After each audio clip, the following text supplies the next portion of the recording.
I'm Jackie Dagger, and I'm the program manager for the Vermont Outdoor Recreation Economic Collaborative. We have a pretty packed agenda this morning, so I'm going to go ahead and drop it in the chat and run through it real fast. Let's see. All right. And all of a sudden, I'm getting a bunch of messages. All right, so we are here at our welcome and introductions. I'm going to lead an introduction of the steering committee here in a moment. And then we will hold our business meeting. I gave you all a heads up that we are planning a different format for the business meeting, knowing that there's been a lot happening since we last met in June around flood response and recovery, as well as some new projects. We wanted to really make sure that we're engaging you and hearing from you about what's going on in your respective areas of our outdoor recreation economy space. So I'll explain more as we get to that part of the agenda. At 11 a.m., we're going to have a VOREC program update.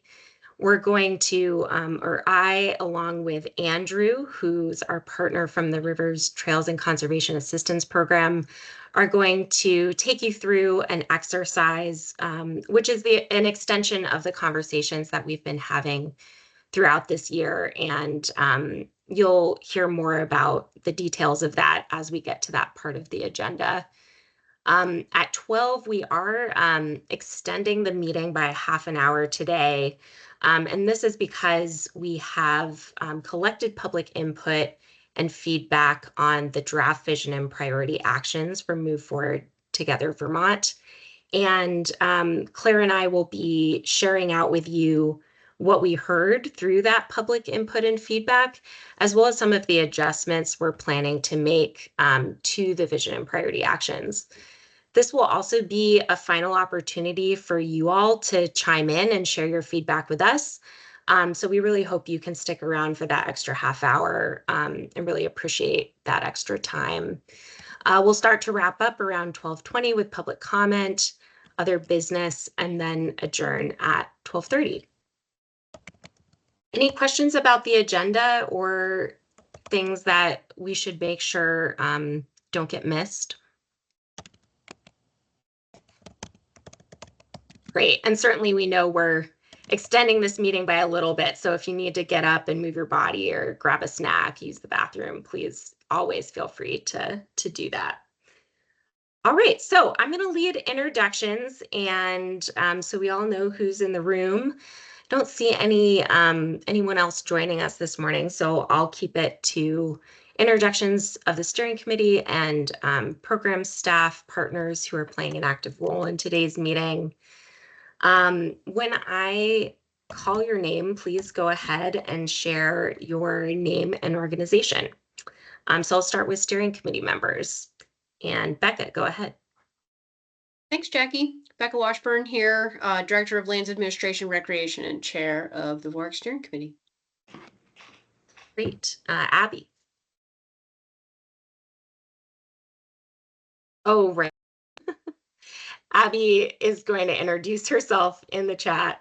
Abby Long from Kingdom Trails, and also a member of the Vermont Trails and Greenways Council, representing non-motorized recreation. Josh.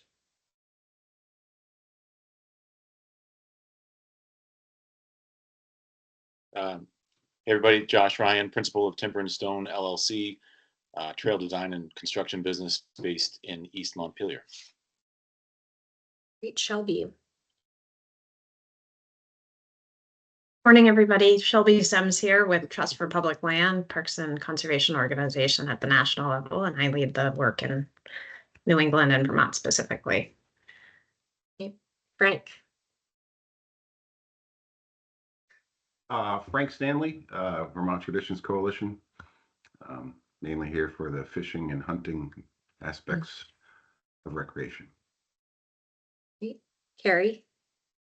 Carrie Thomas, Northern Forest Canoe Trail, member at large, but certainly representing waterway access and paddle sports.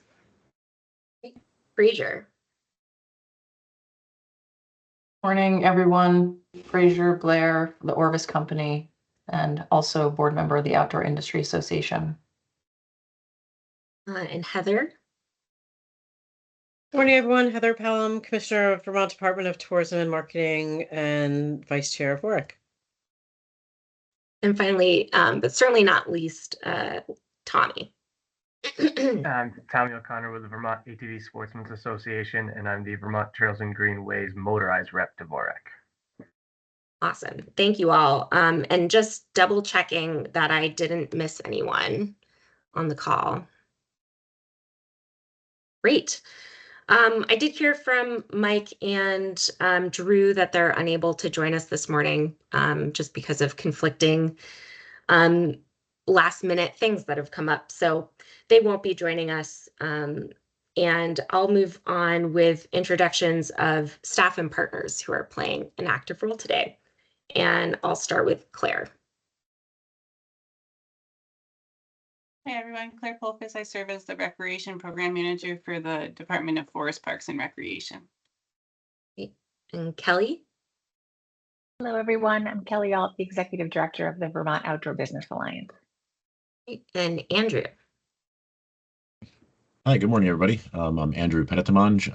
I'm with the National Park Service, the Rivers Trails Conservation Assistance Program, as well as the Wild and Scenic River Program. I'm a community planner and biologist, and I'm here kind of playing some background supporting roles, supporting Jackie through the development process of this plan for you all. Thanks, Andrew. And hopefully you recognize Andrew from the summit that we held earlier this year. He played a critical role in helping support that event. And I'm very glad that he could be here this morning to help us move forward with some of our work on the VOREC program. All right, so with that, I'm going to lead us on to the next portion of the agenda, our business meeting. And like I said, we have a different format this morning, knowing that there's been quite a lot happening in the outdoor recreation space since our meeting in June. Instead of providing program updates and going through partner updates, we really wanted to just open the floor to you all to share what's been going on. There's been significant flooding events happening in the Northeast Kingdom and in various parts of central Vermont. There's been a lot of response and recovery happening. We also know that there's some exciting project work out there going on. So this will be just a popcorn style open floor update.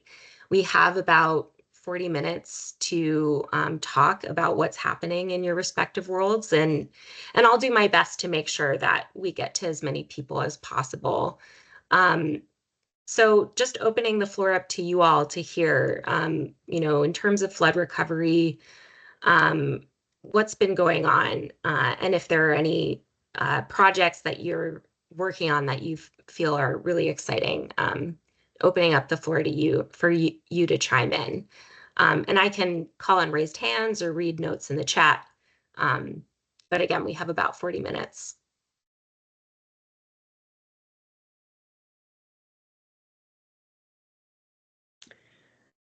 I can start just by saying we have made really awesome progress on pulling together our plans for our assessments through our VOREC funded project with the Accessibility Hub. And I know that everybody else has too. It's been an incredible summer already for the mountain biking world as I've been communicating with our other partners. But we have about 7 or 8 days worth of assessments planned for September and October when the water levels will be low.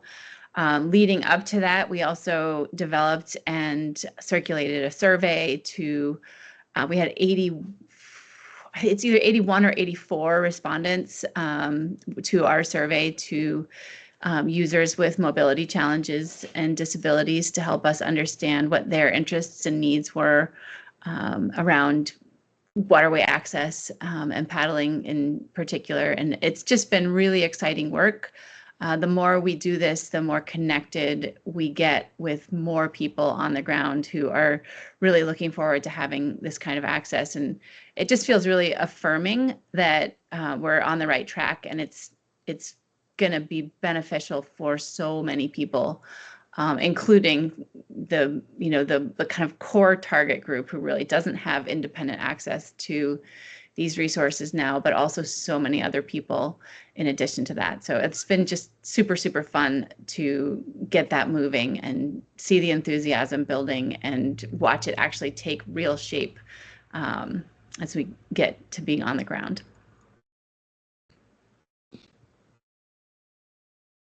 That's so exciting, Carrie. I can jump in. I know Northeast Kingdom, 2 of our clubs up there were called in to help do muck out and search and rescue and clear houses. So we've been assisting any way we can with that. I know Abby's done a lot of work up there, and we're actually teaming up for a couple different events up in the Northeast Kingdom in the next, I think we have 2 or 3 over the next month. So that's really good to see that people are actually getting out there and helping. And I know it's been pretty devastating up there because I also have family up there. So just glad we can get out there and help and get our clubs super active. I know we had 10 club members out working, mucking out houses, helping add to the, I forget the title, but there's the map that says that, houses have been checked and properly either evacuated or need for mucking, and they spent a solid 3 days doing that on their own time. So that was great. And then just fun little side note, another VOREC grant recipient reached out to me. So I'm getting trained on the Tetra ski with Stell. So they're one of the grant recipients to get the new toy. And so I get to go play with a new toy this winter.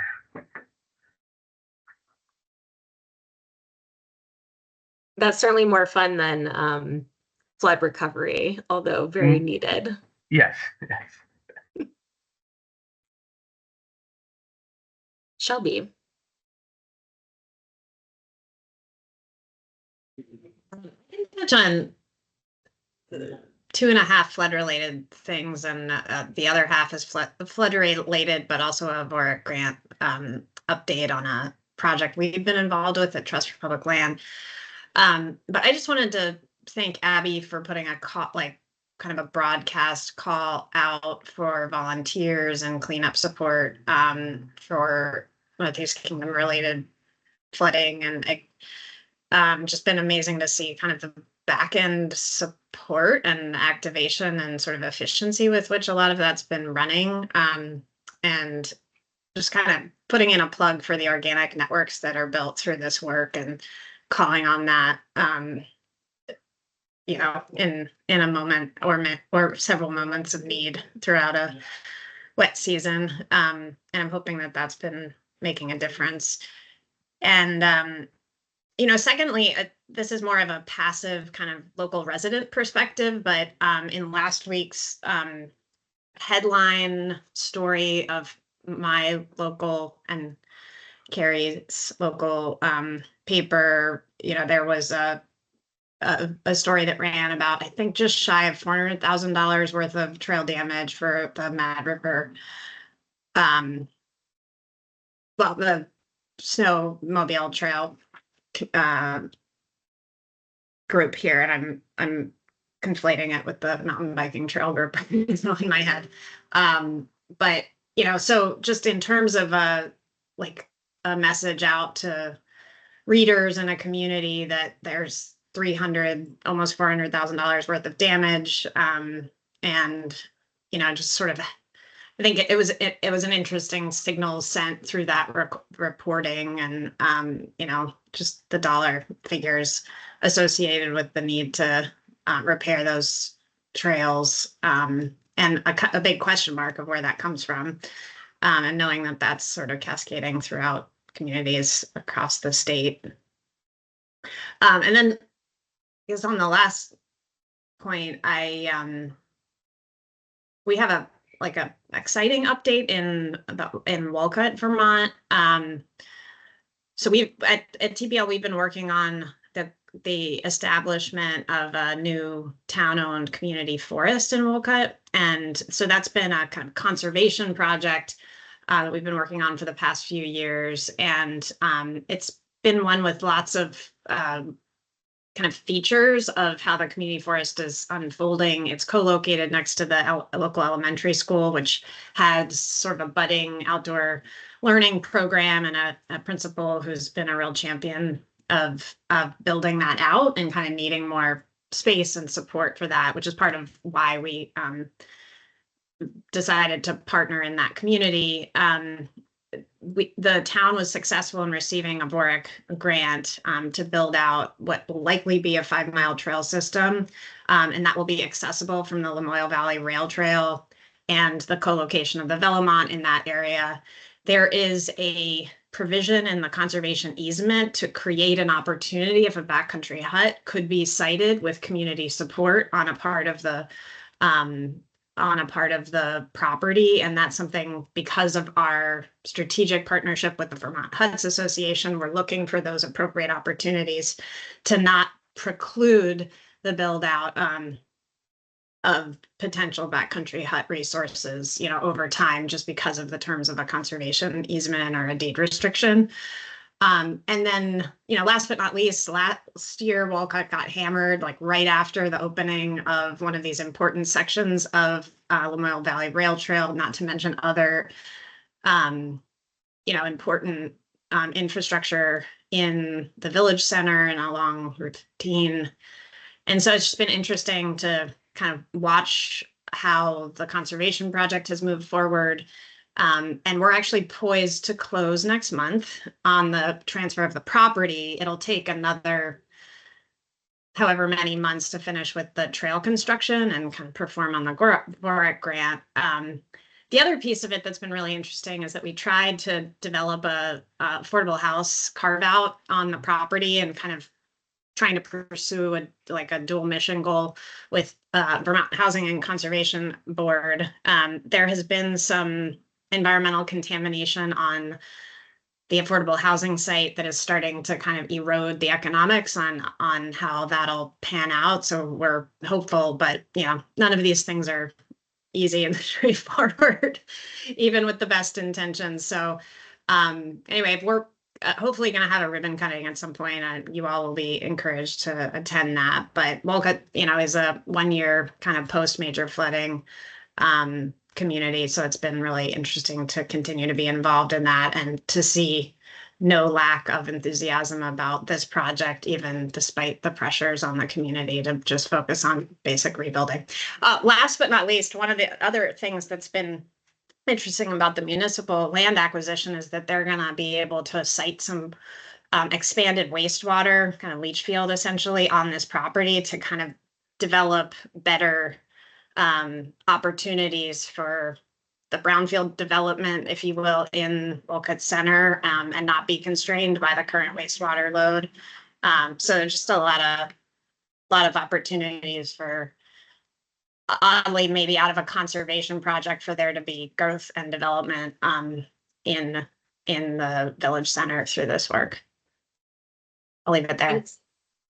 Thanks, Shelby. It's such an interesting update, and I heard so many of the things that we talk about in VOREC in what you were in the update that you were sharing about brownfields, about affordable housing.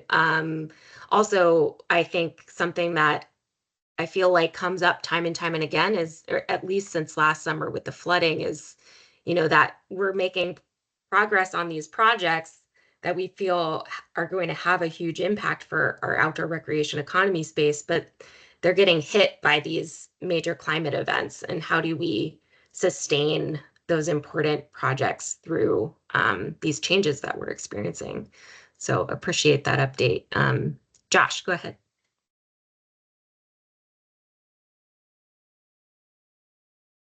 There we go. You got me? Can you hear me? Yeah, okay, great. So we're feeling fairly celebratory at Timber and Stone. We are in the midst of our 21st season of trail work within Vermont and the surrounding Northeast. And we're celebrating by way of having the largest and most talented crew we've ever had in 20 plus years. Our typical average size is about 3 to 6, and we are at 11 currently. Talented, dedicated people. So that's allowed us to really take on the biggest season we've ever had as well, which is extending deep into 2025. So it's exciting, celebratory, proud of my crew, of our accomplishments. And so we're planning an event for October 26th, and which will include a little video that we've been working on the last year or so. So I look forward to sharing that with you all. Flood wise, we last year we were really kind of hot and heavy. I own a ton of machines, and so I found myself rebuilding the roads right outside my driveway. The community of Adamant was just hammered.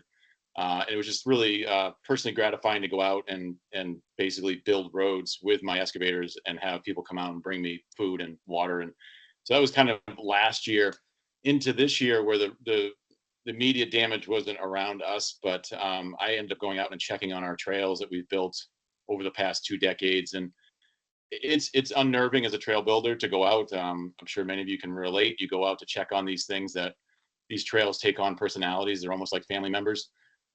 We spend months and sometimes years working on, and you go out and sometimes it's heartache and sometimes it's celebration. And I'm proud to share that 90% of what I saw was actually in really good shape. Water is moving fast and furious through the woods. It's gaining speed. And so that's enabled us to really rethink design options. I'm moving away from culverts on trails and moving into what we've designed and call we call it a surface culvert, but basically it's like a mini boardwalk that you build out of pressure treated timber. So water has a wider throat to move through as opposed to speeding up through a small culvert. As many of you know, our biggest thing that we do is universally accessible trails, bridges, boardwalks. Yes, I am considering maybe finishing my career by just sticking with boardwalks because those all don't go anywhere. Surfacing can migrate with heavy rains, but again, I was pretty pleased with how ours have held up. I've seen topographical change, like mudslides take out sections of our trail. We're not talking like just little rivulets anymore. So we really have to start thinking differently about how we design and build. And I've been meeting with multiple municipalities and project partners to really just change design. So that's kind of where we've been able to take our talents, but bring it full circle. Pretty happy, looking forward to October 26th. And yeah, I reach out if you need anything. I'm happy to help. Thanks, Josh. So interesting to hear about how you're changing tactics based on the increased flooding. Who else? I know Abby has dropped information in the chat about her world at Kingdom Trails. I know the flooding, and Abby's reiterating in her message in the chat that flooding in the Northeast Kingdom was pretty devastating. She's saying that they experienced $300,000 in damages. And Abby, I'm sorry, I'm paraphrasing here, but I'm sure if you want more information from Abby, please do follow up with her. I know Abby put out that call, which shall be noted. Yeah, and there's definitely funding needed to repair and support to rebuild those trails. Although Abby does mention that they're lucky in having a paid crew that can help with the rebuilding of those trails. So Abby, thank you for that message in the chat. I know that there's been some back and forth there. Who else? We haven't heard, Frank, we haven't heard from you yet. I see Kelly with her hand raised. So I'll go to Kelly first. And then for folks who haven't chimed in yet, be thinking about what you'd like to share. Kelly, go ahead. Sure. Well, thanks for the opportunity to provide some of the work that industry has been involved in responding to the recent flooding, and then just ongoing understanding and assessment of where the opportunities for climate resiliency and future investments are for different types of businesses in different places around the state. We had our fourth Move Forward Together Vermont industry gathering on July 10th, the day of or just after the Northeast Kingdom flooding. So that was somewhat heart-wrenching, but it really drove some of the climate resiliency conversations we had at that event, which had been, building over the course of the spring through our other industry focus groups. And it really is pointing to some clear ways that industry can be a problem solver, as well as be able to identify some of the needs and opportunities to support businesses as a partner with their communities, with the organizations that are providing recreation and equitable access in the future. So that's been pretty exciting. And even though that wrap up and that summary and analysis is really preliminary, I can say that in the climate resiliency work, the industry really sees an opportunity to leverage some of the data and research on climate impacts to inform how businesses make decisions on their strategy and on their services and products moving forward. And that there's a real commitment to supporting the diversification and sustainability of all of our sports, but especially the winter sports season, and really collaborating and mentoring on some of those strategies to lift up the entire sector. And then really thinking through grants and financing, because a lot of these ideas are going to take funding, not just to recover and restore, but also to think about investments that will shore up, those future for navigating some of the disruptions that we just assume will happen more frequently and throughout the year and to all types of businesses and all communities. So that's been excited to be a part of, and we're really thrilled. I think that we were excited to be part of the Capital for a Day in Waterbury too, in that in July, we had UMIAC Outfitters speak to Commissioner Pelham and Commissioner Fitzko, and Becca and Jackie and others in Waterbury about some of the impacts that John and his other fellow employees at UMIAC have seen for 2 seasons in a row now, and being a water-based business, the impact of the waterways being contaminated or closed or compromised has been really challenging on the business in an economic impact way. Their retail was secured from physical damage to flooding, but their rental operation at Waterbury Reservoir, their tours on the Winooski River, the Lamoille River, and their put-in Richmond, which is on private land, all of that was impacted. And so, they just continue to have their staff working and try to recover from some of those holes. He really echoed that, those partnerships with land managers and landowners and trail groups is essential, because it is that relationship with the infrastructure and a business that relies on it. And also the communities, when they can't run their operations in Waterbury and they move them up to Morrisville, Waterbury loses that tourist vibrancy. So it really was a good story about that ecosystem that's so essential, that really needs to come together and work together in these situations. And I think we're seeing that in the Northeast Kingdom right now. Village Sports Shop in downtown Lyndonville having to close because their entire ski rental fleet was damaged. And so it really resulted in the business closing. And hopefully we won't see many more of those. But the goal is to try to prevent and restore those business opportunities so we don't. I think that Kelly, I just wanted yeah. to note that Carrie has her hand raised, and I'm wondering if I'm sorry, I didn't she had see a that. question related to Yeah, one of your Carrie. updates. I actually would love to just follow Kelly when she's done, because it's totally related to what great. she's saying. And I do have a question, but you can finish, Kelly, and then because I want to take it from you and pitch it to somebody else if I can, in response to what you're saying. Okay, great. Well, I'll end on a brighter note, in that with where we saw some but limited funding last year with the Business Emergency Gap Assistance Program and the SBA loans, which many businesses were unable to take advantage of.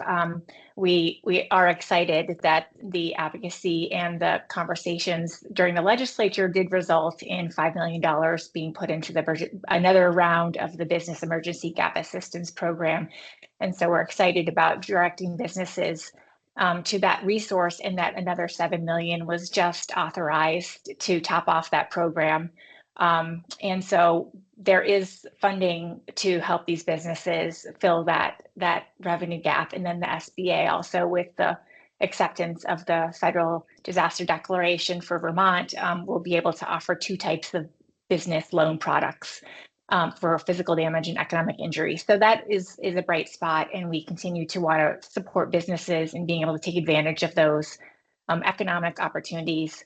And then I think that we will be continuing to kind of talk about, climate finance. I think we're excited. We're going to have a panel at the Sowing Seeds Conference hosted by conservation groups and the Vermont Housing and Conservation Board in October, and really talk about some of the opportunities for businesses to play a role, be a partner, and contribute into all the work we're doing to try to navigate climate change. Great, thanks, Thanks Kelly. so much, Kelly, for all that you guys have been doing. It hurts me always to hear that businesses that are super important to me and my industry, like Umiak, is suffering, and I've been aware of that. And I've also been thinking broadly about this in that I feel like the Vermont brand, our identity is outdoors, our identity is outdoor recreation in many ways. And that's why we all are here, and that's why we do the work we do on many levels. But that whole brand is kind of being impacted by these enormous weather events. And I wanted to hear from Heather actually on the perceptions that you're seeing in the tourism industry. So many of the businesses that are directly tied to outdoor recreation are also, tourism businesses. So can you comment a little bit on how Vermont has been affected by all of this in the kind of brand and visitation and tourism perspective? Yeah, no, I'd be happy to, Carrie. I mean, it's really interesting. I would say that one of the things that we're kind of coming to terms with is like, yes, I mean, there's no doubt that folks see what happens. The news loves to show dramatic pictures of damage, and we need to continue to beat the drum as much as we can that Vermont is very much open and that the majority of the state wasn't affected and so forth. I think one of the things, like in a more longer, like bigger term, that we're kind of coming to grasps with, and one of the things that I like to point out to people that I think is helpful, is that thankfully Vermont is not immune to severe weather, right? So, it sounds horrible to say, but like there are so many communities all over the country that are dealing with severe weather. And the more that we like, so there's this perception, like, so as residents, we're like living the pain of it every minute of the day and are so aware of the very specific impacts. But as visitors, they may be just as likely to be thinking about the event that happened closer to them the week after what happened to us. And so, even when it was with Hurricane Beryl or Debbie, like it's happening all over the country. So I think that that's actually, as depressing as it is in terms of like the scope of climate change, to say that like we're not alone. But I think that it's helpful to remember that the more we can make sure that people understand this is not like a Vermont problem. It's not like somehow Vermont has a problem with severe weather. Yes, there are devastating impacts, and yes, we need to educate people in terms of like making sure they know where to go, what's safe, what trails they should be looking at, and understand that there are options. Long term, I'm hoping, sorry, long way of saying all this. Long term, I'm hoping that I don't think, hopefully it will be very detrimental to the brand as much as we can continue to get out that, Kingdom Trails has an amazing professional crew. They are back open again. You can still come. You can be part of the solution. So that's a bit about how we're thinking about how we talk about it going forward. But there's no doubt that it's going to continue to be part of what we have to manage when we think of sort of like brand safety and so forth. So I don't know if that answers your question, but that's kind of what we're thinking about. Yeah, it does answer my question. It also calls it to attention the fact that every aspect of our state is interconnected. You look at the places that failed, and it's almost like we need to just replace all the culverts because they're not big enough. Like all of our dirt roads that everybody loves are struggling to hold steady with the amount of water that we have. And that's just one example of the ways that the state has to work completely together in all aspects of who we are and what we do in order to make it work for all of us. So.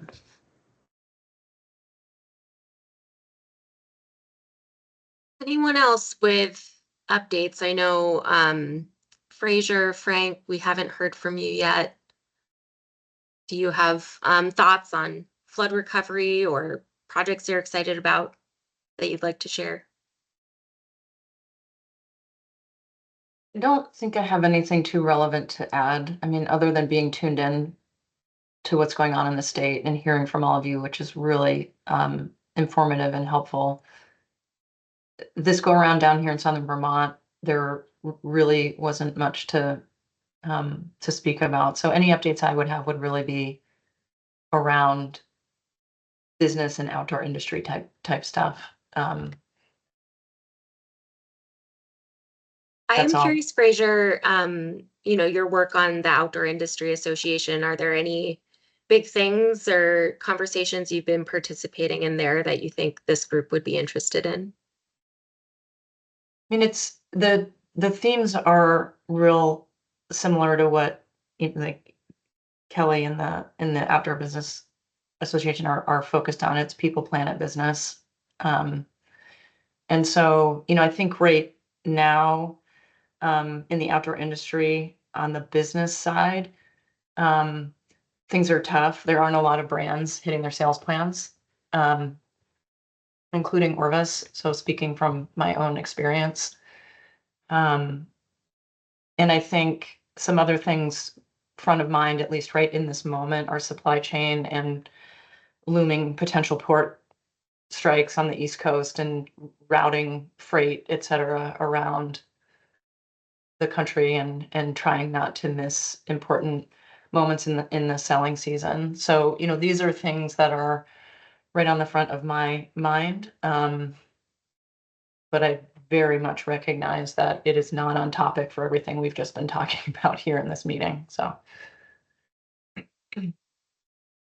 Thanks, Fraser. I actually think it's really interesting to know about the supply chain demands that are being met. And I am really curious about, what things might be causing those.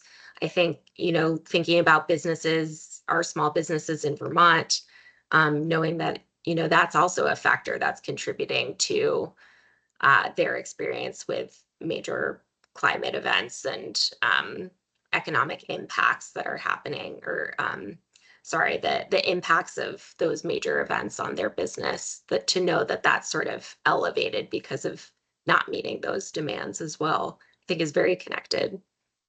yeah, I think there is a potential for any of our businesses to have a disruption in delivery of goods. There's a pending contract expiration and which requires renegotiation on the whole East Coast. The contract's up at the end of September, so it's scheduled to renew October 1st. My experience is that if there is a port shutdown, the government won't let it go very far. We're in an election year. There's a lot of pressure to keep the ports open. If there were a strike, I wouldn't expect it to be more than a couple days. But again, you never know, and it does slow delivery of goods down, and it creates congestion in other ports. So there's kind of there's some railway stuff going on in Canada, which slows things down, and then congestion, when people start to reroute freight to the West Coast, which congests the West Coast. So it's a big topic right now, and of course it can affect anyone shipping into the United States or from. So I'm anxious to move through the contract negotiation and hopefully see that the ports don't shut down. Thanks for the additional insight. Frank, do you have any updates to share? Updates. Well, the summer's not a great time for hunting. There really is none. But as obviously the rains and high temperature have not been a banner year for fishing, especially blown out many of our rivers, and the guiding industry has been pretty dismal. So there are guides out there that rely on tourists to come to the state and do some fishing and other things are not having exactly a banner year. most of this weather we're having is not exactly great for the majority of wildlife. So things aren't great in the fish and wildlife world, but we'll adapt, and hopefully next year will be a better year. And as far as our, some of the class 4 roads and trails and state forest roads and access areas, most of them have held up pretty good. Some areas obviously got pretty devastated, but we'll get those fixed too, and hopefully fix them better than ever so they hold up better the next time. And that's all I have. Although the ragweed seems to be doing very well this year. So I don't know. I don't know if any of you have allergies like I do, but I'm about ready to like fall asleep right now.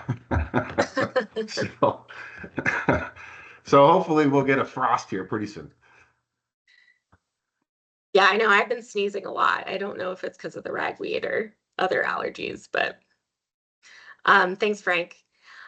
So I'm going to turn it over to Becca to share an update on recruitment. I just wanted to make one note to you all before I do that quickly, that the Vermont Recreation and Parks Association is holding their annual conference. That's going to be happening at the end of September. And I know there are many of you who plan to attend that conference every year. I know Abby has been really integral in planning for that conference. And I know, Carrie, I've seen you there and others. We this year are sponsoring the conference, and we have some funding to sponsor one registration. We're just thinking about how to make that determination of like who might want to be sponsored to go to the conference. And I just wanted to quickly gauge your interest for the folks on this call, who might already be planning to go to the conference, or, well, let's do this. Let's do a raise of hands for who's already planning to go to the conference. Okay, so I'm seeing Abby and Carrie as well as Claire. And then I'm curious who might go to the conference if they were sponsored, if there was a registration, or if their registration was covered.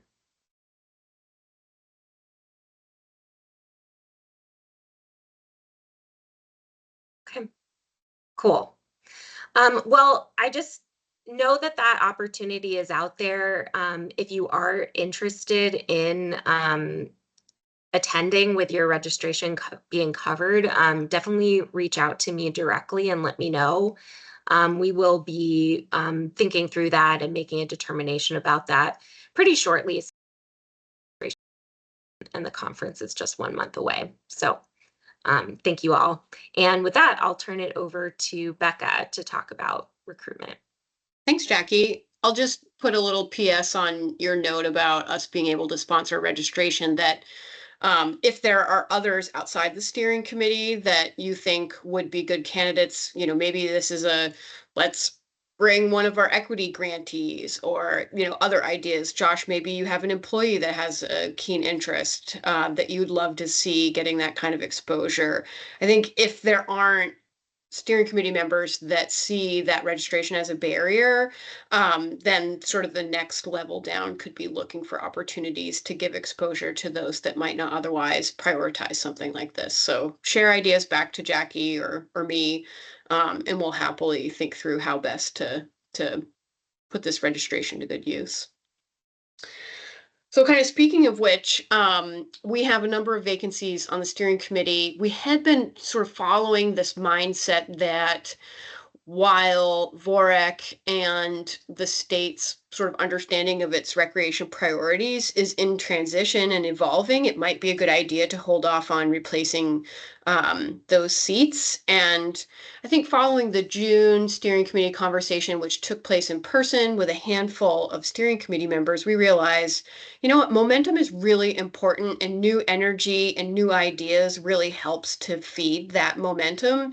And having, in particular, many of the industry side representatives of seats vacant right now is having an effect on our ability to really have that momentum effectively helping the steering committee be thinking about who it is, who it's becoming as the priorities and vision for outdoor recreation for the next 5 years takes shape. So with that in mind, we dusted off a lot of the nominations that folks or candidates that folks had suggested for nominations and actually did some outreach to consider filling 3 of the seats, 2 of which are industry. You may have seen the email from me that said we were pursuing a couple of candidates, Steve Wright from Jay Peak, Crispin White from the Rutland area, works for the Development Corporation there, was just an amazing speaker at a press conference that we held for the VOREC grants.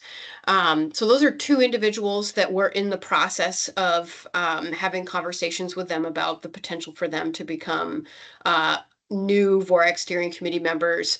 And then another, many of you may have interacted with her in her business, the Lamoille Valley Bike Tours company based out of Johnson.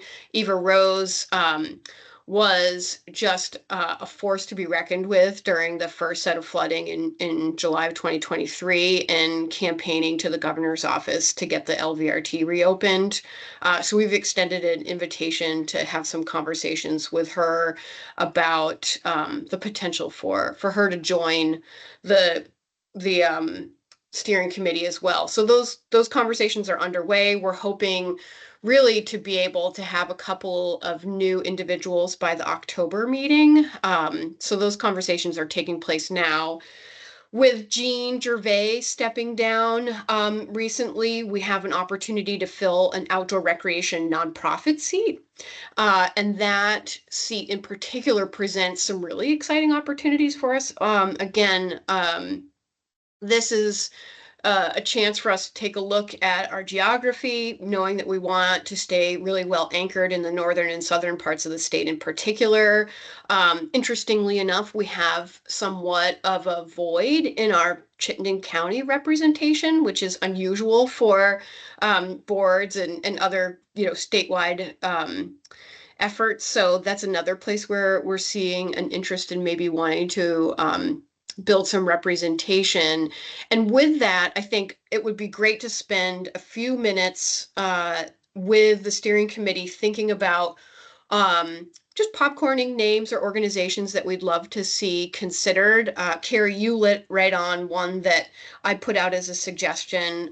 Vermont Adaptive is just really emerging as high profile, effective, impactful, and could be a really exciting addition to our team. Unlikely Riders is a grantee from this past grant round based out of the Chittenden County area, so could be an interesting representative, as well as Come Alive Outside. I think all of us are inspired by the work that they're doing in the Rutland County area. So those were 3 sort of ideas we put out just to sort of grease the skids for anybody else that might have thoughts about a nonprofit recreation partner that we might want to do some outreach to in considering rounding out our steering committee. With the email that I sent out, I think back in July, it did show a list of the current members and sort of some of what that representation geographically and demographically looks like right now. So that should give you a little bit of a sort of set of sideboards around some of the things that we're trying to accomplish with bringing in new steering committee members. So I don't know, other than, Carrie lighting up on that equity piece that I think feels really good. I love the idea of Vermont Adaptive. Oh, Local Motion is another great suggestion. Strong in the advocacy space. Any other thoughts or ideas that folks want to share, just kind of popcorn style? Again, the way we usually do this is just like take this list, think through, how does this fit into some of the priorities that we have around diversity, representing the different industry types, recreational use types, and then the geographic distribution that's so important to us. There's a lot of stuff popping up in the chat that's fabulous. Anybody else want to offer any suggestions? I like the thumbs ups for the folks that are being suggested in the chat. That's great. Any particular recreation types that folks feel like maybe we're missing out on that we should look to and then maybe brainstorm the organizations that would represent them well? I know Mike DeBonis isn't here, but he had thought that some of the smaller sort of winter sports nonprofits might be an interesting one to engage, whether it's a Nordic center or something less than JPEAK, which is a big player. Anybody have thoughts on that?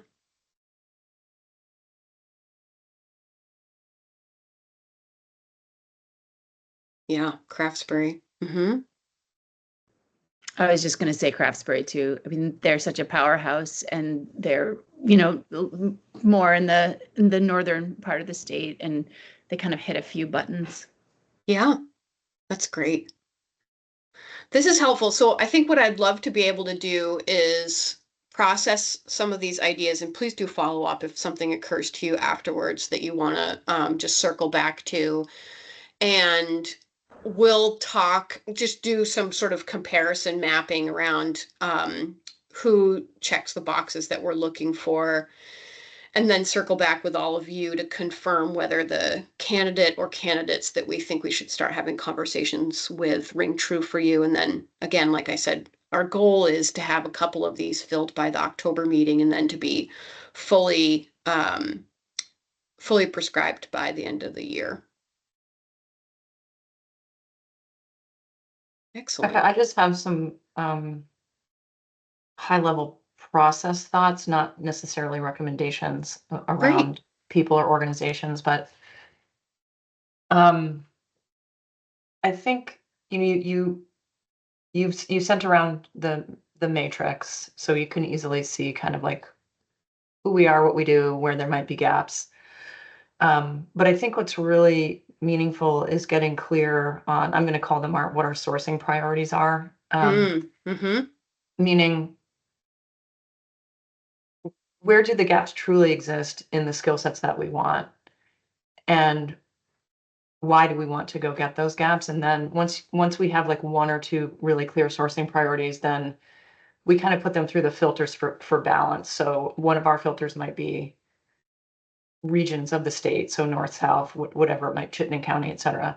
But so there are probably a couple filters, almost like a decision tree, that just really help us get to a clear answer. And then the only other thing I would share is that in the vetting and interviewing process, one of the things that's become most meaningful to me in some of this work, which I do in my role on the Outdoor Industry Association board as chair of nominating and governance, I'm doing the exact same thing. Yes.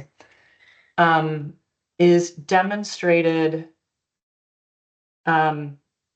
engagement, bandwidth, and ability and desire to lean in and really be engaged and productive.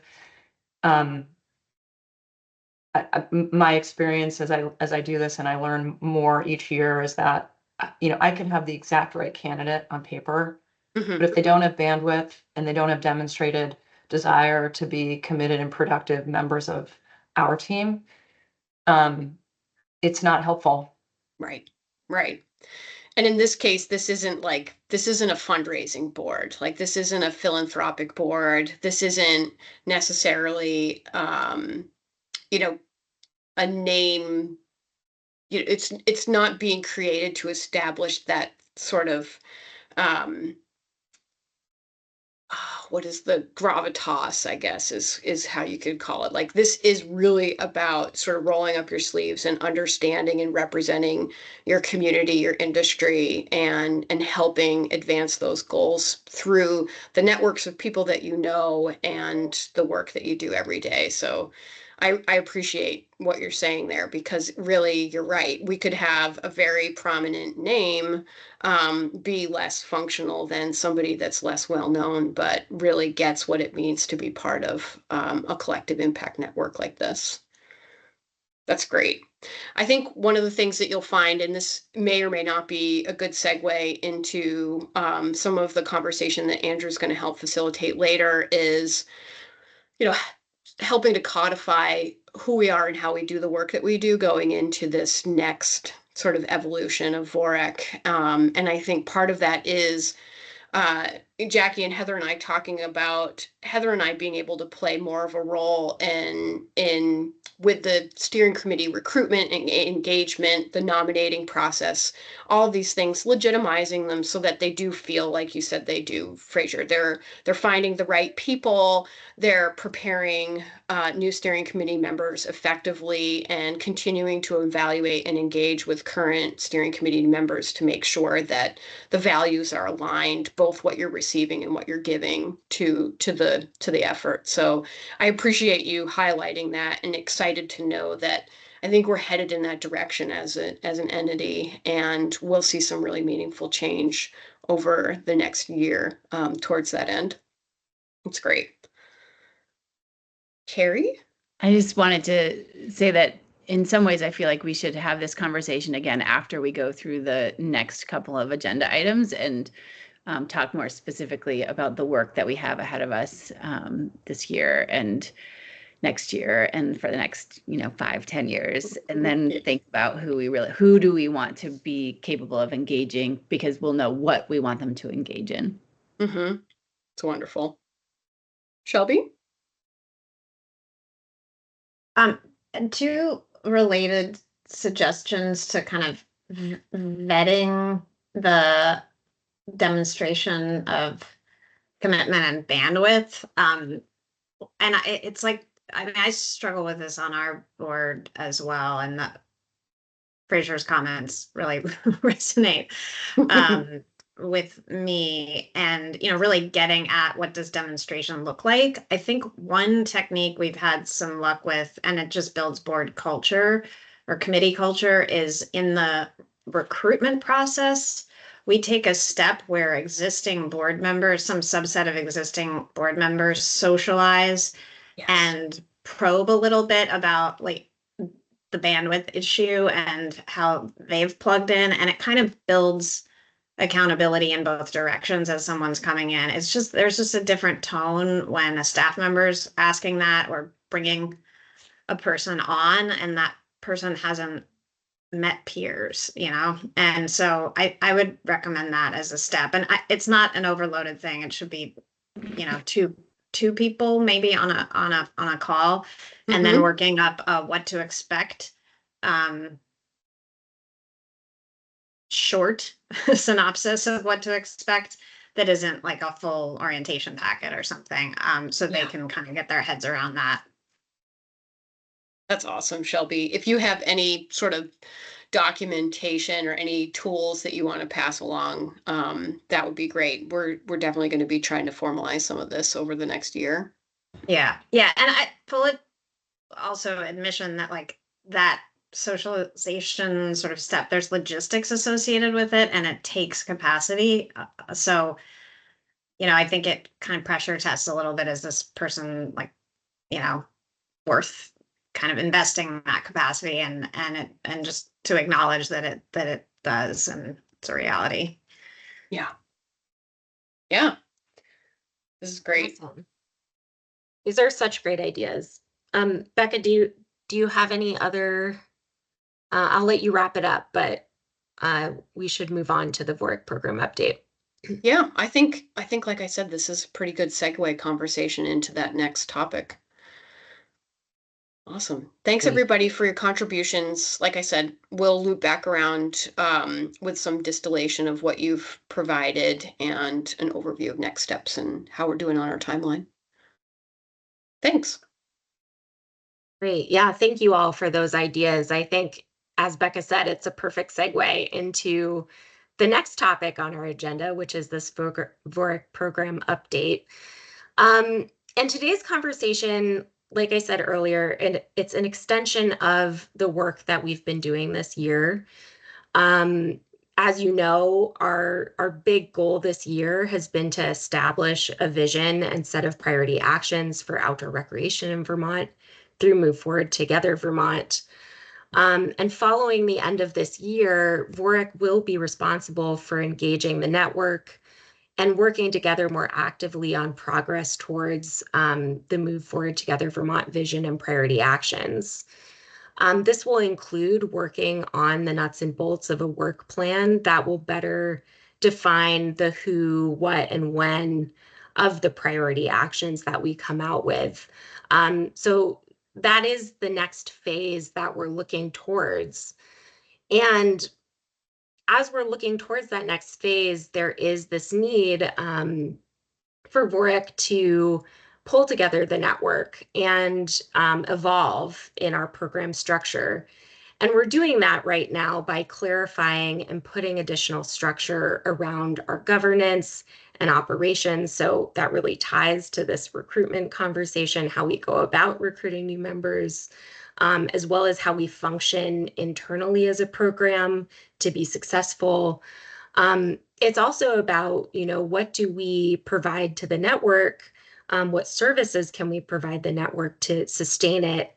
And make sure it's strengthened, which is part of our convening purpose, right? We're through the executive order, we've been established to bring together and strengthen outdoor recreation economy in Vermont using this collective impact model. So since earlier this year, we've been holding brainstorming conversations, and they've raised ideas about our operational needs and critical services that we can provide to this network to build strength and partnerships. And during the last meeting in June, we dug in a lot more detail with the folks who were present and really tried to think a little bit more directly about the structure of VOREC as a program. And one of the key things that we came away with were 5 core areas of VOREC's work.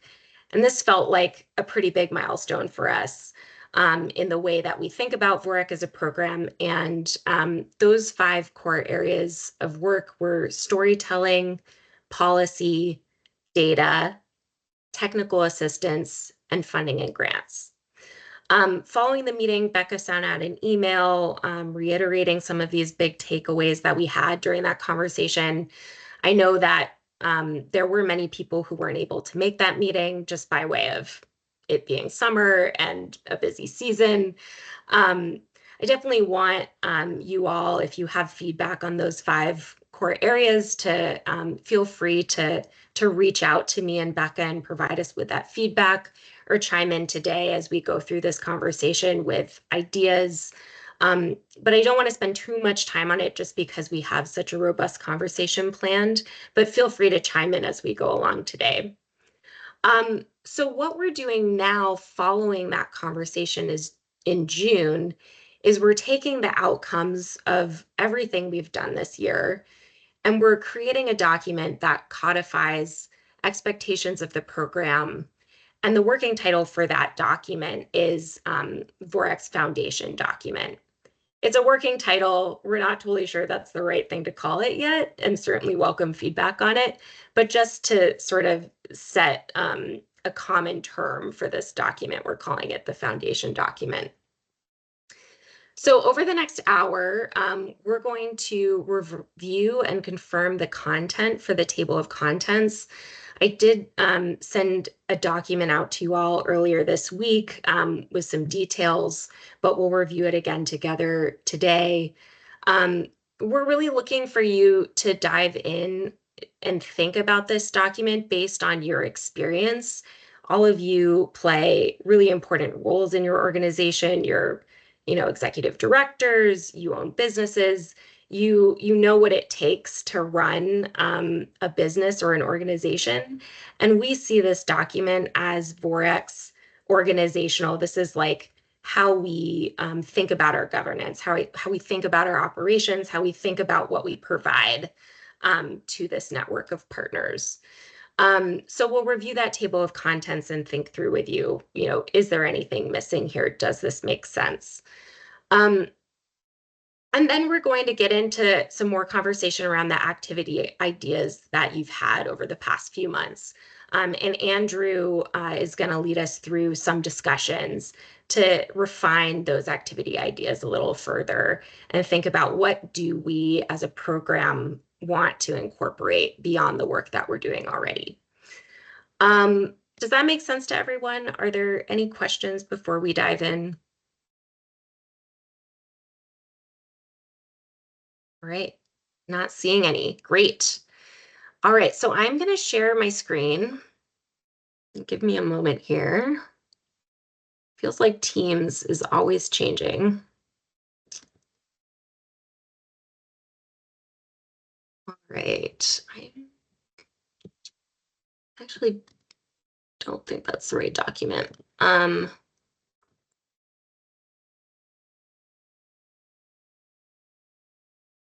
Okay, there we go.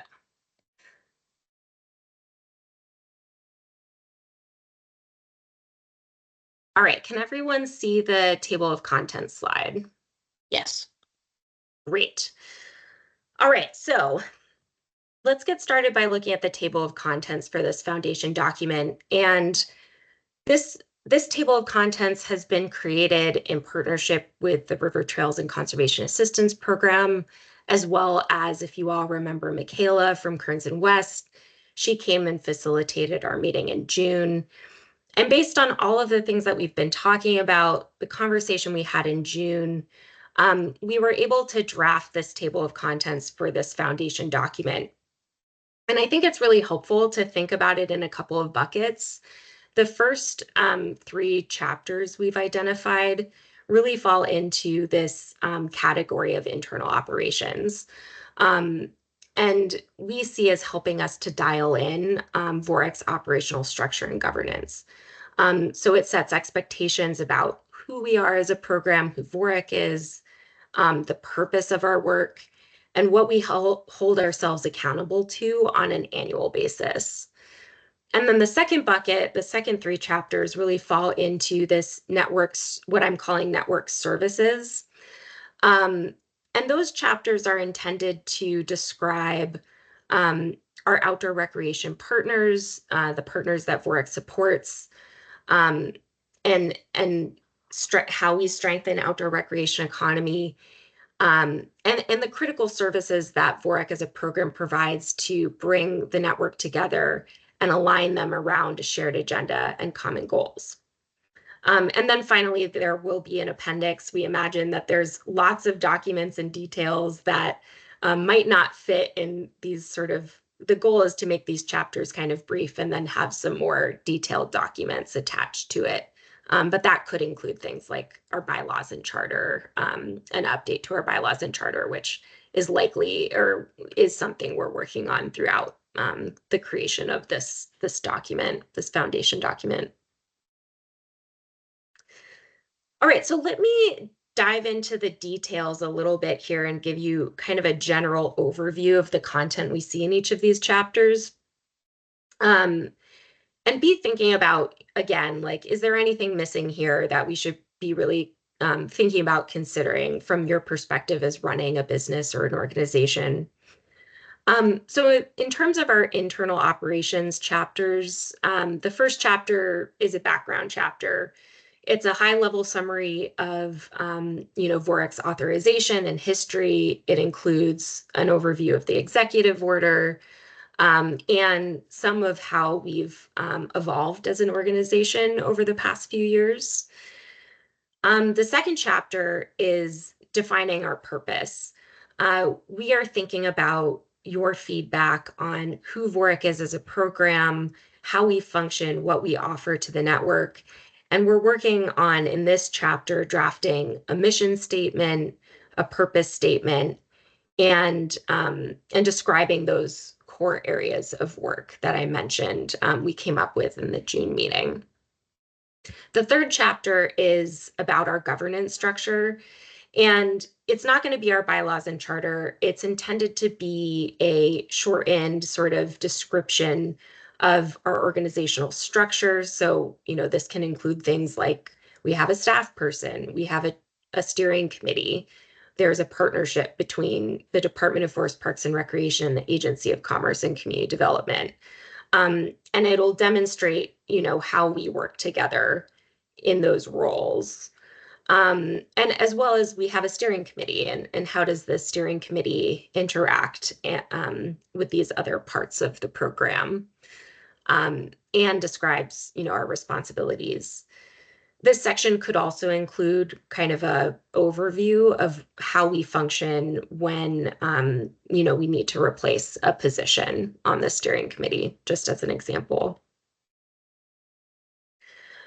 For the network services chapters, so again, these chapters are about what services does VOREC provide to the network to strengthen our outdoor recreation economy work.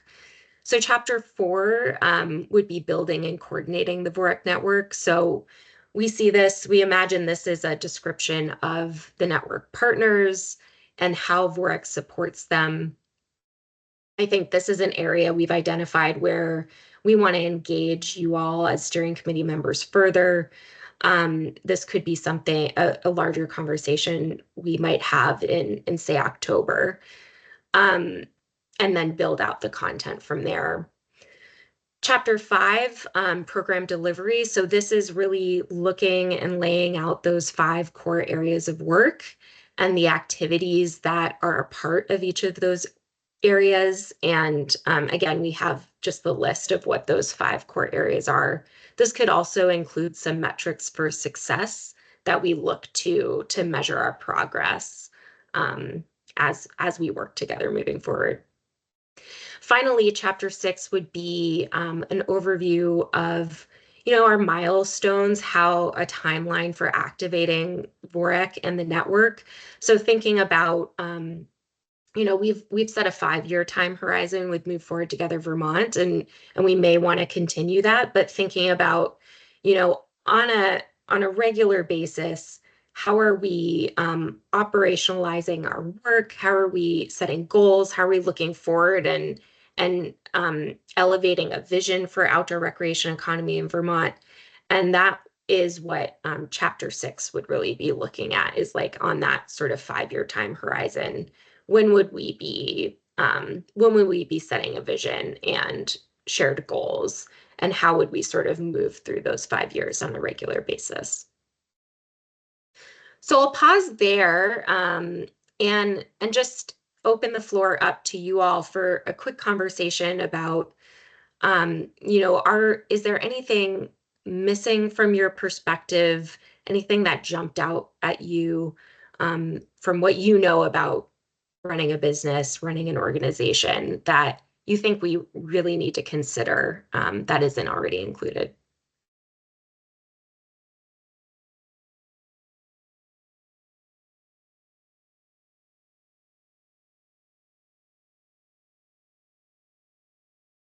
And if there's nothing, that's also okay.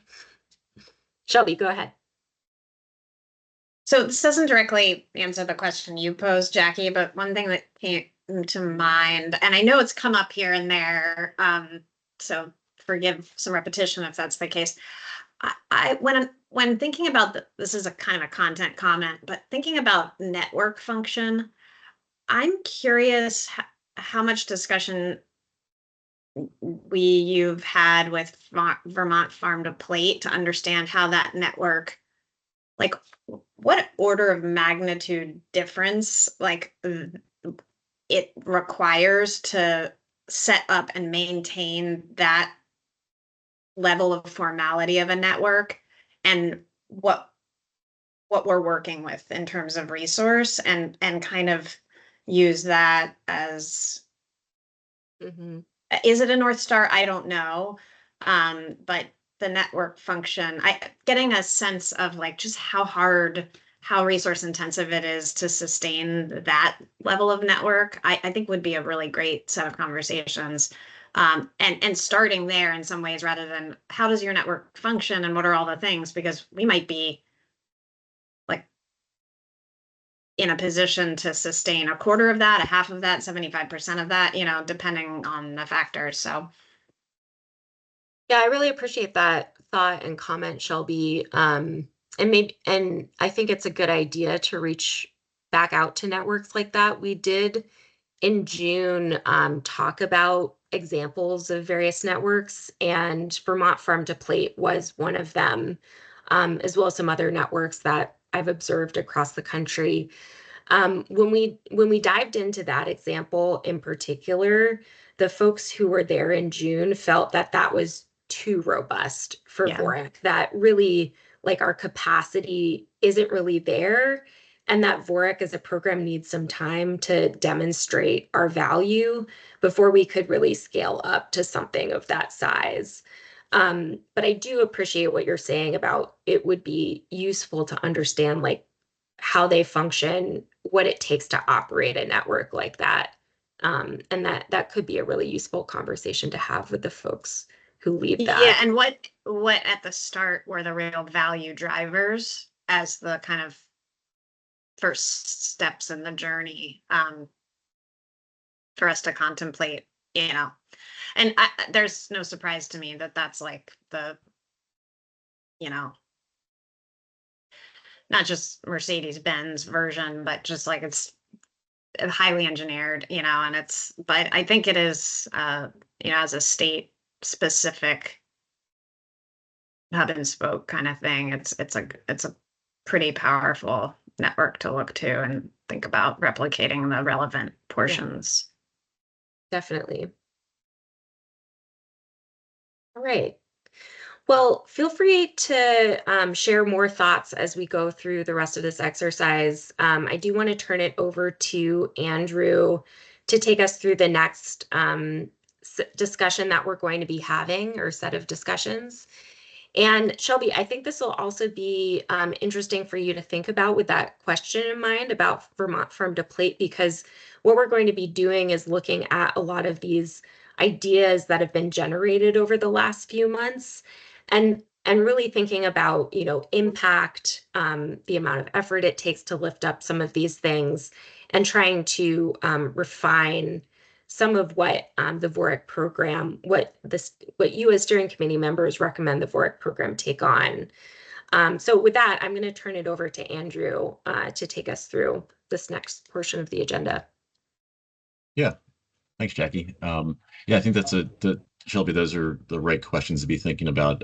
So much of my conversations kind of behind the scenes with Jackie and others, and thinking about this the past handful of months is yeah, like this is just kind of an initial next step in a new phase for VOREC, and thinking about that slow scaling as capacity grows within the steering committee and the program will really inform what this, you know, maybe what this document looks like by the end of this year, but then what does that lead to in the future? Are there subsequent you know, guidance that comes out, and subsequent ways we build the VOREC program and network?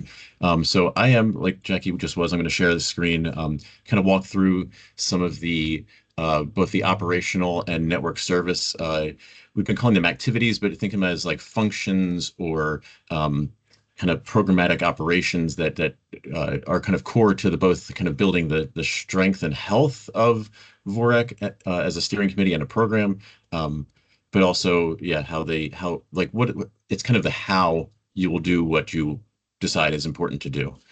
So let me pull this up. And okay. All right, how does that look to everybody? Looks good. Okay, That's good. because I'm operating off of a laptop, and so when I pull this up, that's all that I see. So yeah, this will be, you know, you can think of these as kind of the annual programmatic activities are broken out into kind of the operational side and the network services side, as Jackie kind of framed up the chapters of the foundation document. So these were all generated from conversations throughout the spring and into June, and really just taking, you know, word for word, or even in paraphrases from different conversations that you all have had, and trying to translate them into like what it actually means to turn it into something substantive that will guide VOREC's actions. So the first set, I think Becca identified with Jackie, is kind of these are the baseline operations, the things that are already happening, the things that That likely won't be changing at all. And that includes meetings like the one you're attending right now, the grant program, including all the work that the staff and steering committee do to review and process all that. Recruitment, which has already been touched on during this meeting, and tracking legislation and what that means for the steering committee to be in communication with policymakers. So these things kind of feel like the, what's already happening and, what's not going to, really change. The ones that we really want your input on are the next one, these proposed operational activities. So, these are all things that are not at present happening on a regular basis, but we're thoughts and ideas. And so I'm going to bring us over to another screen where Jackie and I will kind of help manipulate kind of the highest priority and highest impact rather and level of effort of each of these. But just to take a minute to kind of review them, thinking about an annual retreat for the program and the steering committee, how we might highlight the work of partners in these bi-monthly meetings, what communication looks like in order to ensure that the kind of the responsibilities and roles within the steering committee and program are being met. Some sort of platform, whether it's like a shared drive or something along those lines, to kind of ensure that we have resources and communication that meet everybody's needs. Listening sessions, so kind of being able to be really responsive to the different regions and interests of the really broad network of partners that you're hoping to keep engaged. And then two different types of working groups. Some might be based on kind of regional interests, and some might be issue specific and kind of bring people together that way. So I'm going to switch over. Actually, let me just hold there. Does this feel like an accurate reflection of your previous conversations? And is there anything that we should think about adding to this list?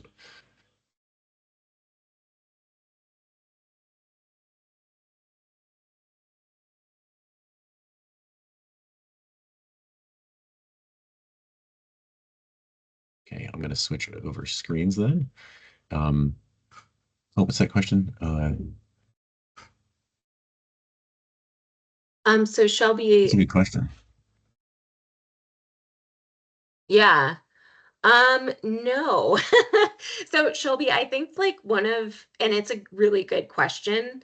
I think one of the things that, we as a program haven't defined or figured out yet is really like we call VOREC, we're tasked with this collective impact framework and supporting a network.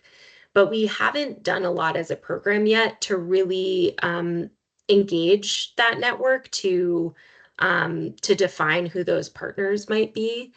And I think that's part of what we're doing with this document, with what we'll be doing as we head into the next phase of our work, is identifying who are those partners who we work with more directly versus the public who benefits from those partnerships. That I think are things that I'm excited and looking forward to talking about more with you all. And we think that conversation is coming as we work on the creation of this document. One follow-on suggestion for that is, stylistically or process-wise on how you do that sort of identification. And it kind of extends from the comment that Fraser made around like the demonstration of interest. I think there's like there's sort of a cascade of like who are highly active, who are less active, who are not active at all, and we want them to be. And I would advise spending less time culling the records of who's who and probably try to design the process of, and I'm sure this is sort of where you're headed already, so I'm reinforcing probably your thinking, but design the process for definition of partners to also activate partners and collect the data on who's most activated, on the continuum of activation. And there's all these FPR and VOBA related networks and more that already provide the Rolodex of who's who, and then I would say if there are ways of building the list while activating the list, that would kind of be fruitful and doubling up on effort.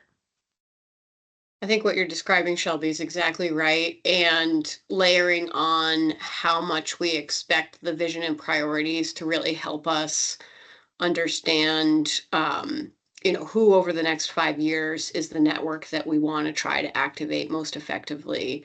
And what does it look like based on the categories of work that we have started to define? Who and how will we be supporting them in their activation and the, whatever concentric circle they appear in as far as being able to work with us on that. I think that's great.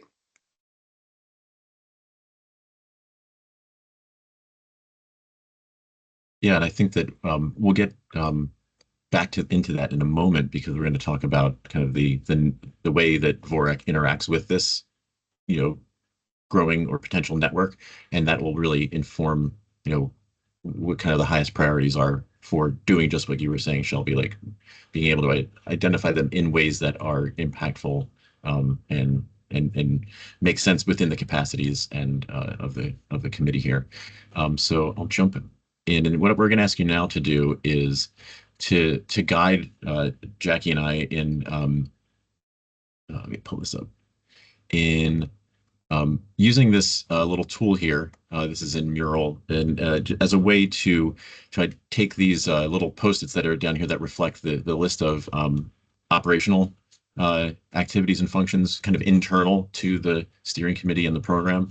And if you think about them, there's a kind of a vertical axis that's going to be from low effort to high effort, and a left-right axis that's going to be a measure of impact. So things that are both high effort and high impact would be kind of over in this region, and low effort, low impact, which would probably things that would be culled from the list, I would imagine, would end up over here. So just to kind of reiterate what that list is, I'm going to do a little bit of zooming. Hopefully it doesn't make anybody dizzy as we go. But so we've got a central resources and common platform, communication platform for the steering committee, listening sessions,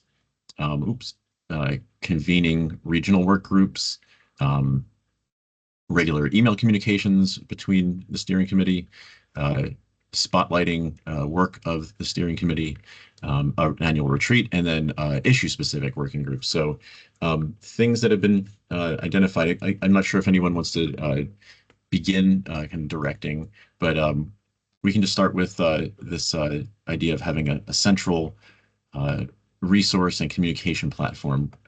Where would that sit for any of you? You can just kind of jump in and direct us how we want to where these should land. So Andrew, just a yes. quick logistics thing for things Sure. for folks. Please. If you are having trouble seeing the text on those stickies, yeah, it is small, but with the Teams, you can zoom in on the screen and get a closer look at them. So just if you are having trouble, know that you can do that in Teams. Yeah, it's usually at the bottom left corner. Sorry, go ahead. I was just gonna say, it's also safe to say that we're not gonna make we're not gonna carve this in concrete. Like, this is just intended to be a quick, fun exercise to see where people are feeling like, what are some of these that are rising to the top, and what are some of these that would suggest like maybe this is not a good fit. And the intent is really, regardless of what action step we intend to take, very specifically, whether it be around workforce development or housing or sustainable sources of funding for stewardship, it's less about that and more about what structure and function could effectively allow us to operate as a collective impact model organization, tapping into the value and the network that you all have, the understanding you all have, and the community has around whatever priority we might be trying to affect. So this is really, very much about our sort of concrete brick and mortar, like, what do we want to be? What do we want to do in order to be more effective, knowing that we can't be everything all the time.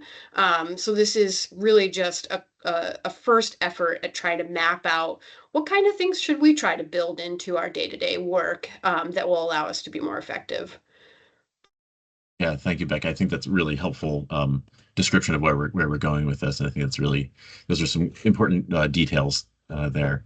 And yeah, like you said, this is kind of a quick exercise, hopefully. And these are just all these, what is it, 7 different items are just tools and ways to make the steering committee work and operate in a way that is helpful to you. So if you feel like it's not very helpful, then guide us in that direction. So does anybody have any thoughts on this idea of a kind of having a central resource and platform for communication? And this could be like a behind the scenes intranet type platform. This could be whatever your board or your company uses for its staff to be able to communicate, share information, store details. It could also be, something where we engage on a more regular basis. There are communication tools that, we could use or integrate into this depending on the platform. Abby's saying high impact, high effort, at least initially, which I agree with. Like high effort to get it set up and normalize using it, but something that would have the kind of impact that would make it worth it. I think Thanks, it has Abby. I think it can be that. I think it has the potential to be high effort, low impact. I think for me, there's a question on bandwidth and resources to maintain something like that because it is high effort. So it seems like it's kind of falling, so far the comments so far are kind of falling maybe in between high and low impact because it's still yet to be seen. So, but nonetheless, some effort to stand something like that up. Any other thoughts on this one before we move on to another?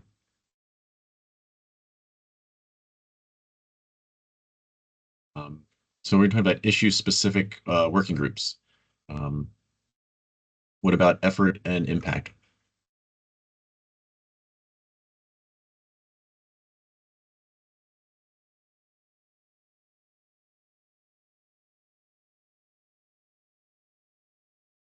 So this could be, if there's a challenge that exists in the outdoor recreation economy in Vermont, and we need to dig in and understand that challenge better and develop some recommendations for how to move forward. Like that's, I think, the idea behind this issue-specific working groups. So it would be, partners coming together with steering committee members. It might not be a working group that lasts forever, but has a specific purpose. And I imagine it could also be something that is, facilitated by VOREC or not, and just arranged, kind of linking interested partners together and letting them take it from there. Abby's crushing it. I can't see this willingness in the chat, to dive in. She's saying high effort, high impact if important topic, but certainly not meeting for meeting's sake. I think any of us that's participated in a working group knows that there's no way to escape this being high effort. It's always going to be in that quadrant, and its impact is really so much more dependent upon how that working group is used and supported.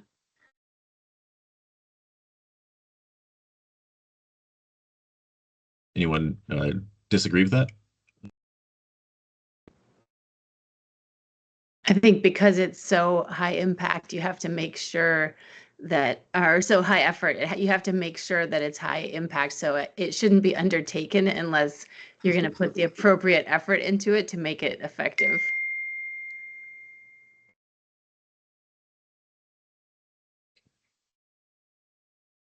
Right. So I think probably, and I'm sorry, I'm like sort of ad-libbing here, but I feel like just based on sort of how this conversation's unfolding with the first two Post-it notes, I think it's going to be really interesting for us to revisit this and think about, okay, if a working group is really dependent upon the steering committee's leadership of these, it may reevaluate where, like, if you as a steering committee member say, this is really high effort, but as far as the different ways that I engage in the steering committee, this might be low impact for me because I'm not going to be able to put the time into it that's necessary in order for this to be successful. So I do feel like this is going to be iterative. We're doing this now, and then we're likely going to revisit and say, all right, what does this really mean as far as like practical application?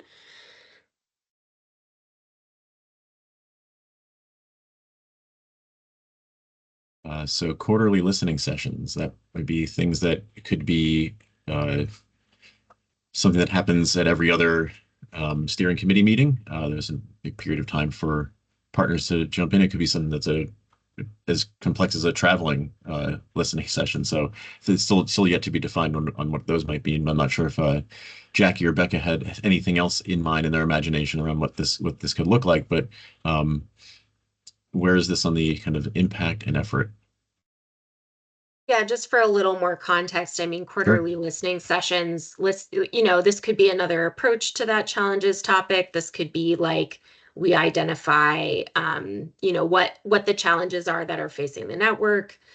We could bring people in on a quarterly basis to talk to the steering committee about more in depth around what those are. It could also just be a way to understand how, different parts of outdoor recreation economy in Vermont are working. It certainly would take it might be outside of the bi-monthly steering committee meeting. It might be in addition, something additional to attend. So just some ideas about what that could look like.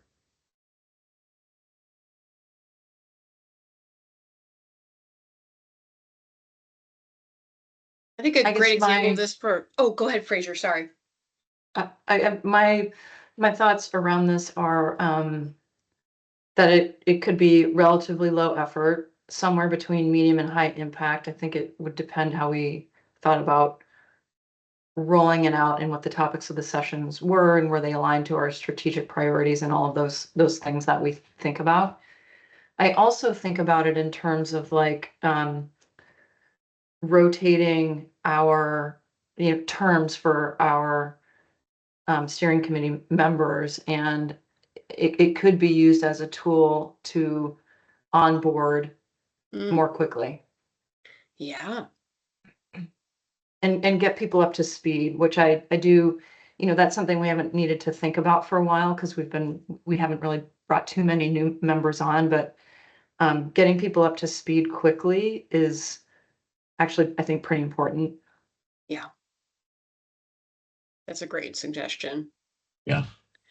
And I think for those of you that, and maybe there aren't, Shelby, perhaps you and, well, no, I guess there are a handful of you that were here, pre-COVID, sort of when the steering committee was getting its feet under them. There was a lot more of this. We went to communities, we heard from them, we had speakers come in and share topics with us. So this is a muscle that we've strengthened and exercised, and we could revisit. So I would agree with the way this is being mapped out right now. I had thinking about weaving in steering committee members. It brought a thought forward for me on hosting issue-specific working groups. And I think it would need to be very targeted, but one potential recruiting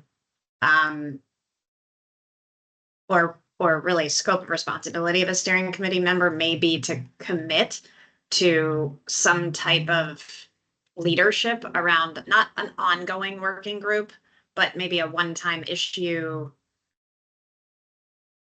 work group or listening session sponsorship, essentially. Like that steering committee member sort of takes on a responsibility to be the sponsor for that, whatever that looks like. And I think that there are a lot of these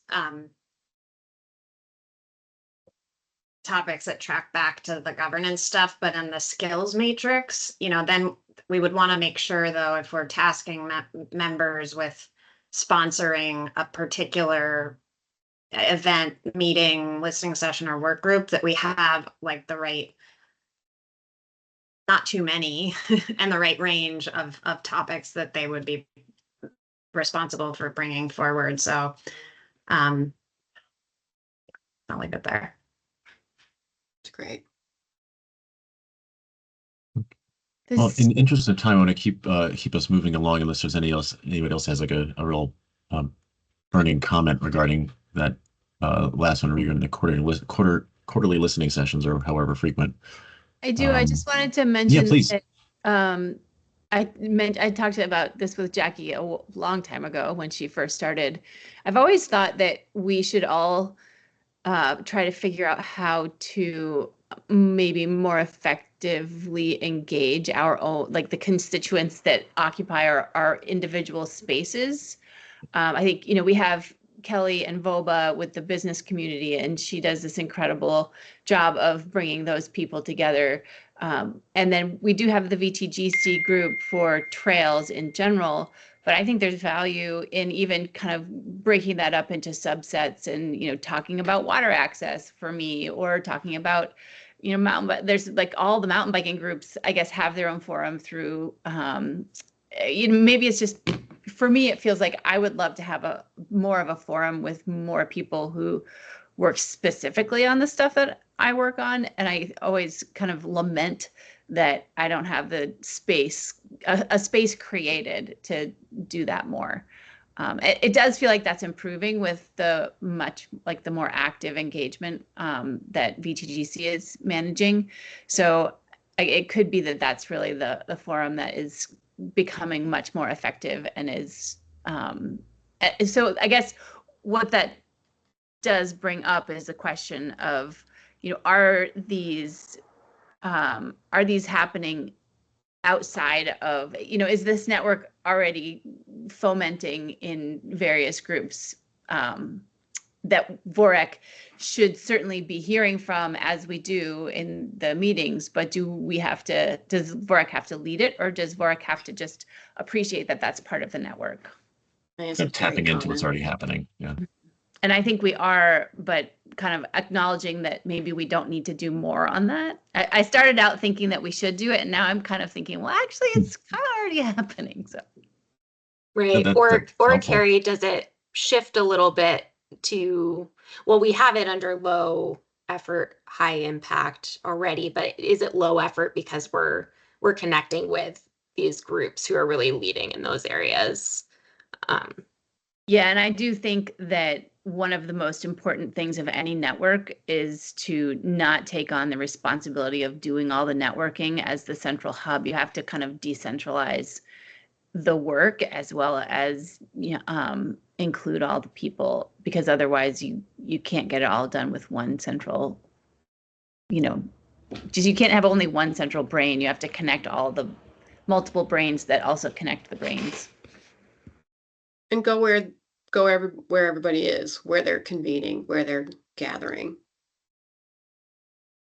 Yeah, I think this conversation is leading to a really good place about what it means to be in the right places, to be listening to the different networks, and to not necessarily feel like we have to invent that activity or that convening, but maybe it prioritizes us showing up in those places. So with Andrew, that in mind, let's skip please. the regional work groups one and go to the last three on the right there, because I think we've covered the work group. Yes, I agree. I was going to make that very similar comment, so that's great. How about an annual retreat for the steering committee and program for VOREC? Would that be impactful, and what kind of effort would that entail? Would you find value in it? How would that be different than our, our in-person meetings?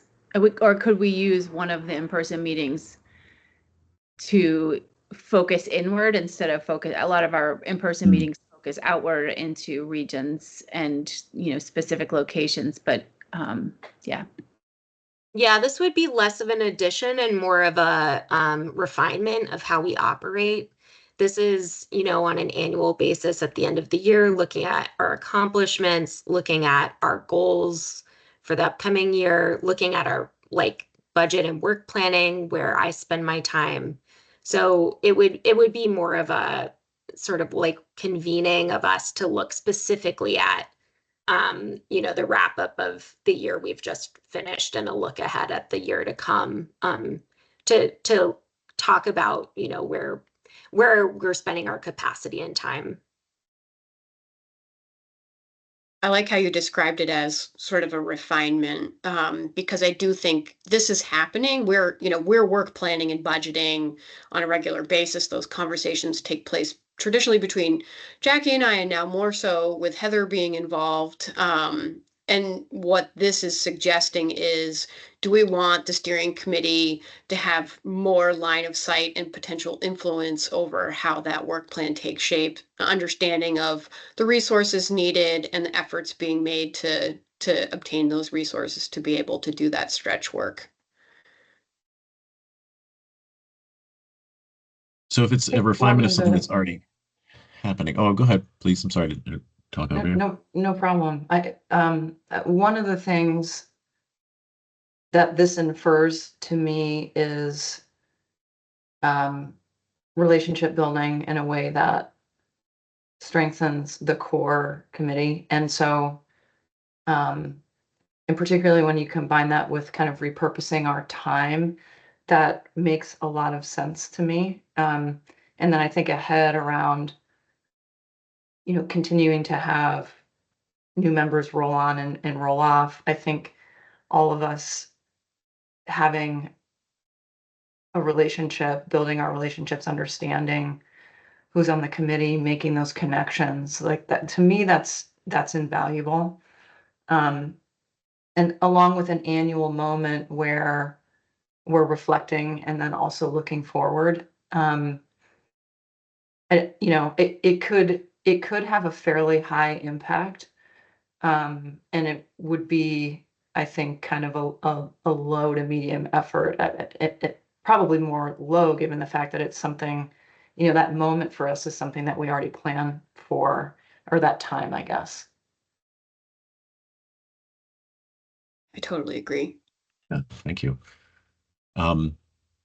Okay, so I think that makes sense. If it's something's already happening, low effort, good amount of impact if it's really dedicated time for that retreat. The other two that we were looking at getting some feedback on are these basically emails that are some sort of regular email communication, and then a rotating spotlight. And I think that the rotating spotlight would probably fall into existing meetings and be just a component of them. And then regular emails would be, just kind of formalizing how the steering committee communicates. And in the interest of time, is there anybody that has really has a sense about where they want to put these? So we might want to start moving on to our next kind of prioritization for the network activities. I agree, Andrew, and I would say I think we've heard a lot from folks already about the other placement of items, and I think we can make some judgments based on what you all have shared already about these remaining items that we're looking at. And I would vote for moving on to give us enough time for the next discussion. Okay. So, and in the interest of time, given that it's, we're aiming to be done in about 8 minutes, I may just not use the mural, and we can just walk through and talk through the slides we prepared to discuss kind of the different the 5 core areas of focus for the steering committee and the program, and just kind of get your feel about, do these feel accurate to you, and reflect like where you think we should be going, and then we can share something when we all meet again in October. Does that feel right to you, Jackie? To leave the Sounds remaining. great. Okay. So I'll pull up my screen again. Okay.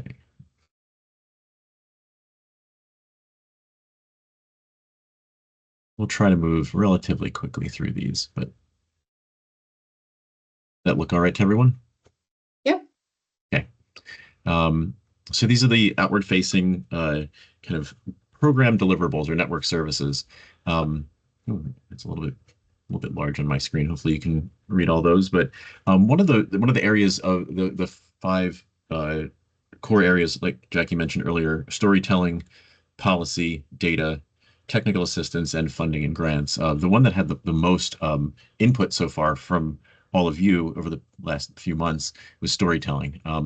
So the first two supporting the VOBA Summit and the VRPA conference and the annual report that goes to the governor, those are already happening within the current capacities that the program and steering committee have.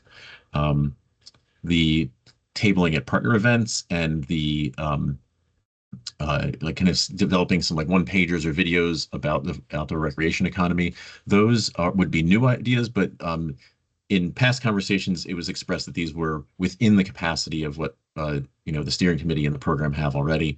And then the last three, a quarterly newsletter, a social media presence, and tabling at bigger and nationwide outdoor recreation events would be probably beyond what the capacity of the this organization has at the moment. So I'll just give you a moment to kind of sit with that and think about, does this feel like the right list of what it means for VOREC to be involved in storytelling and kind of helping get the word out about the good work that's happening within the network and kind of sharing ideas, highlighting the best of like the best practices and things like that. I think we're also looking for, which of these items are the highest impact activities for us right now. Yeah, thank you, Jackie. And if we can just identify a few that we feel would be really high impact underneath our storytelling track, that would be really helpful.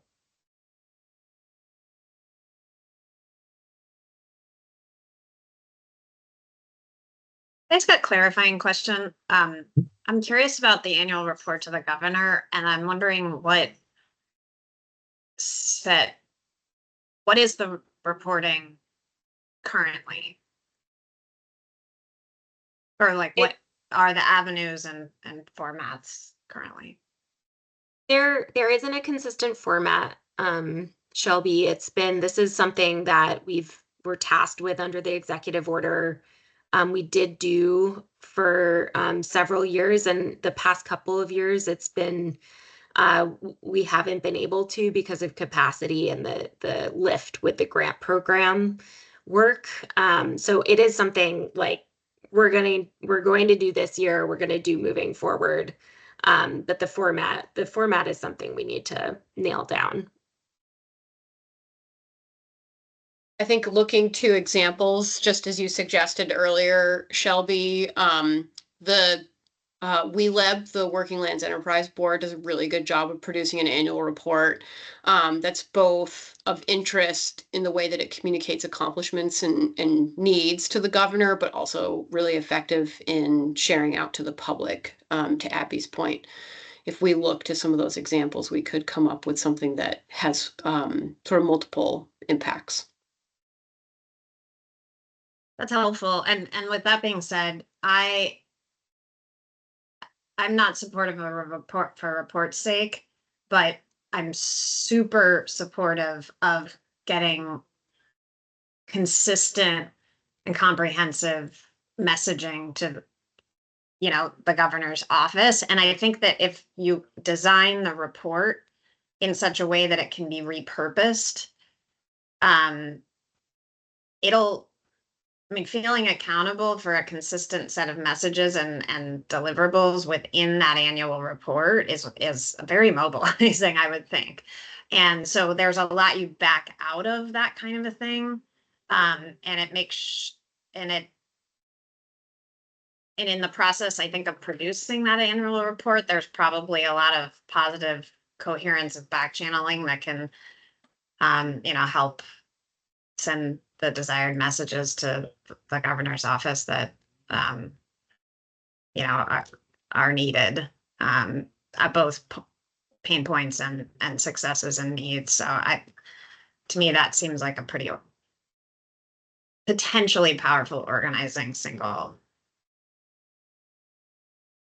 Is there anyone that disagrees with that and label that as one of the high impact storytelling opportunities? Any others that jump out as ones that should really be a focus and effort put behind? I'm curious. I know, Carrie, you're pretty plugged into other states' rec economy work, and in particular, know that you're aware of a lot that's happening in Maine. They've been great at the storytelling piece through visual media, one pagers, branding. And I'm just curious to hear from your standpoint and the network that you work in Maine. Are they impactful, or are they like flashes in the pan? Do you have a sense, knowing that that's something that they've invested a lot of energy in that state? I think, I mean, it's such a huge state that you have to have that kind of storytelling. You have to have that kind of effort in order to in order for anybody not to know. But they really, I think that they really use all the same communications avenues. The most effective communications avenues, I think, are similar to ours in that they are closely aligned with mob.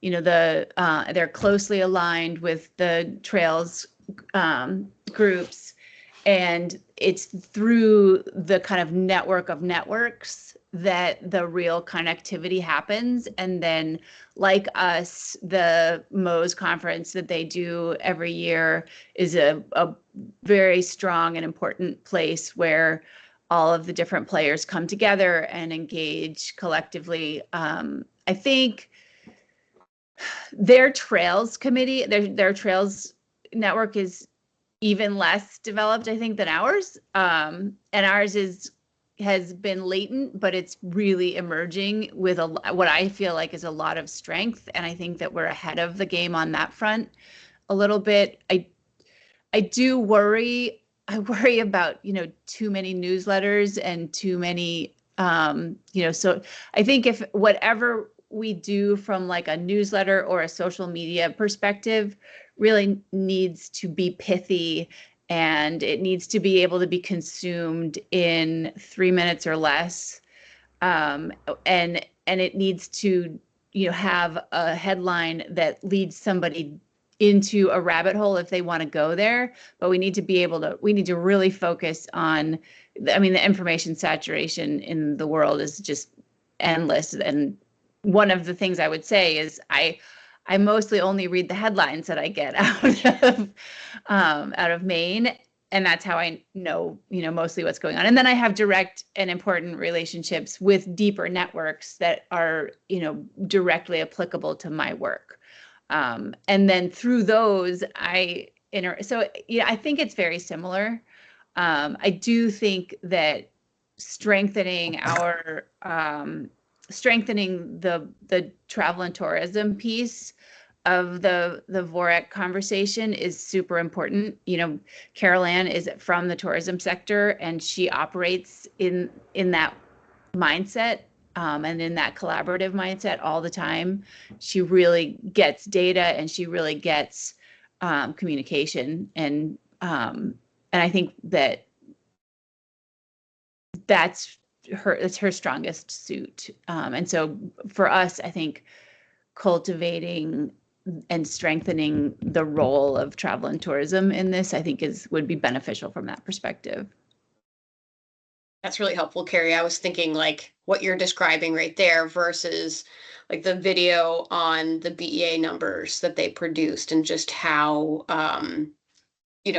discrete that purpose was, and it didn't really have much of a shelf life. So thanks. Yeah, I think you helped answer my question. Yeah. So what I was also hearing in that is maybe that those middle three bullets there around informational resources, newsletter, and social media may be consolidated into a single point as one that may be, the specifics of it may be need to be worked out, but that kind of short and succinct and resources that are shared, always interrelated, right? Yeah. And so something like that would be a high impact if done well. And does that feel right to others? We can move on to the next category. And I just Andrew, need time check I on that. would, Yeah. I do want to do a time check because I Yeah. want to make sure we have enough time to get to the Move Forward Together Vermont vision and priority absolutely. actions. That's also Yeah. an important thing for us to chat about today. I think we can spend 5 more minutes on this, but then Yeah. we I need agree. to move on. So Okay. let's try and get through policy, and then we'll figure out how to continue this exercise at a future conversation. That sounds good. Okay. Jackie the taskmaster. All right. There we go. Policy. So, leading coordination, kind of policy coordination among partners, participating in the Outdoor Recreation Day at the Capitol, informing national policy through the confluence of states and the roundtable, and then conversations between the outdoor rec economy and federal representatives. Yeah, which of these, one, maybe two, feel like the best use of time for the steering committee in the minute we have the left? program, really. Okay, so you think of this as more programmatic than the steering committee itself? It's our program capacity for these Okay. ones. Okay. So steering committee, a combination of steering committee staff. Okay. I saw Abby give a shout out to the policy coordination communication you do, Jackie. So I think it's probably likely that we could give that a thumbs up, which is the first bullet, I feel like. Yep.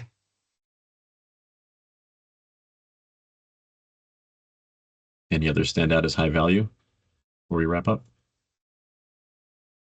It strikes me that a fair amount of effort goes into outdoor recreation days. So really already, so leaning into getting steering committee members activated there and partners, like that's just that seems like a core thing. So prioritizing it would be important. I like that suggestion. I'll throw in that I think, Jackie, the work that you do with the confluence of states, outdoor rec roundtable, keeping Vermont connected to the national topics, and influencing maybe even where we can, feels very, very relevant to me. It's great to hear. I totally agree. And I think that I would echo that, but I think it's like harder to figure out, okay, do steering committee members like turn out for tag along for confluence conferences, or do we try to import that connectivity here? I mean, the investment of time and resources to create those. I think being creative and leaning toward virtual is probably, best bang for the buck on that. I think also staying, knowing that Jackie's engaged with that and she can draw information out of us and provide feedback. It's sort of, using her as a conduit for our interests, but being able to both inform her participation and then also be informed by her participation, I think is probably the best way to go about that. Except in the case of Fraser, who might actually just be engaged with that already. Well, your comments, Carrie, are exactly what I was getting at. I mean, Jack is already doing it, and for me, it's kind of a vote to keep doing it. Yeah, I agree. It seems like there's a lot of agreement there, and Jackie has her work cut out for her in the policy world. So, yeah, we'll pause there, and I'll circle back with Jackie after the meeting. We'll find a way to get some feedback in a real simple way from all of you around the other ideas before we move forward, really starting to draft the content of this foundation document. So I'll pass it back to Jackie. Great. Thank you, Andrew, for leading that. And just by means of some next steps for you all as we look towards our October meeting, I think the hope and the plan, what we'd like to work towards is having a more robust work session in October where we can continue this conversation, where we can dig into some other details around like sorry, network and like how we're thinking about our network. So that's the idea for the October meeting, that it would be more of a robust conversation similar to June, where we can dive in, confirm some of the information and content we've created for the foundation document, but then also have some of these important conversations that are really better to have in person when we're together. So just as you look ahead towards that October meeting, know that that's the plan, and we're looking forward to seeing as many of you there as possible, if not all of you. All right, with that, I'm gonna move us along into the Move Forward Together Vermont update. And we'll try and be as brief about this as possible, but knowing it's your last opportunity to share your input, we also want to make sure we capture that. So as you know, throughout the month of July, Claire and I launched the draft vision and priority actions and collected a lot of public input through an online feedback form. We held 2 in-person open houses in Manchester and Johnson, and we're really excited to see Fraser and Tommy come to those. We also held some virtual opportunities. We held a launch webinar as well as an online open house for folks to share their input. And from all of that engagement, we had around 40 to 50 people participate. So not super large engagement, but also like the people who showed up really, like, we had some good conversations. We got some really interesting comments back. In total, as we looked at that feedback from those 40 to 50 people, we pulled out 150 comments, and we shared all of those comments with you over email earlier this week. I definitely hope you had a chance to take a look at them. We also started to assess those comments for what we felt could be integrated into the draft vision and priority actions, what made sense based on, the robust set of focus groups that we held earlier this year, all of the survey feedback that we got, and your input at that summit that we held. And we're not going to go over everything in detail today, but we do have one discussion that we want to have with you. But before we get there, I did want to give you a sense of like where we're landing on what adjustments we're thinking about for the vision and priority actions. And you should have also received a document in that email that came from Claire with more details on the comments and the suggested adjustments. So overall, the comments weren't there were no drastic changes that people were suggested making to the vision and priority actions, which was really good, or felt really good. And there was also a lot of positive comments we got from people, which made us feel like the draft vision and priority actions were really, like, it reconfirmed that the draft vision and priority actions were headed the right direction. Most comments were general to the document. There were suggestions to better define things in certain places. There were some suggestions for improving the writing in certain places. So you'll see those as you look through the document that Claire sent out. There were also some equity concerns identified, and for these comments, they really contradicted each other. There were comments asking us to de-emphasize the emphasis on specific groups. And then there were comments that said, we really want you to emphasize, listening to these groups more. And so looking back at like the focus groups and the survey data and everything we heard at the summit, really felt like the direction that we have in the vision and priority actions right now feels right. And there were some places identified where we thought, well, adding some additional language around listening to groups who are really leading in these areas of equity, we could make that clearer.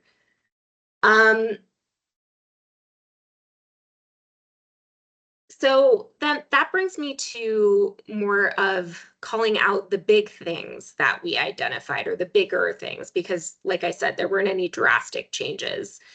But there were a number of comments that were asked about next steps following the Move Forward Together Vermont, questions around funding, and questions about like how will the state assess, our progress on this plan as we go along. So the biggest thing that Claire and I identified to incorporate is pulling out a next step section that would address these things. It was very clear that people wanted more information around that, and that it would help to have that section of the document where we talk about like, where do we go from here? We can talk about the opportunities for funding. We can talk about how leadership and the legislature will be involved as we move forward. And we can talk about VOREC's role in activating and engaging the network to make progress on the priority actions that we're identifying. So we pulled that out as this is a bigger thing that we can add here. Hopefully, I'm hoping you all have had a chance to look through that document that outlines some of the comments that Claire and I said, these are adjustments we want to make. And I'm just wanted to open up the floor right now to hear more about your observations. As you looked through the comments, were there things that stood out to you? Did you agree with the things that Claire and I drew out? Like I said, the other pieces that we've pulled out are more to specific sections, and we felt like we could accomplish through, they might have been things that we heard but didn't draw out as clearly in the draft vision and priority actions, or that we meant to include but forgot. So those things are noted in the document we sent out earlier this week. But I'll give it a couple of minutes if anyone has thoughts or observations they want to add about the feedback we received.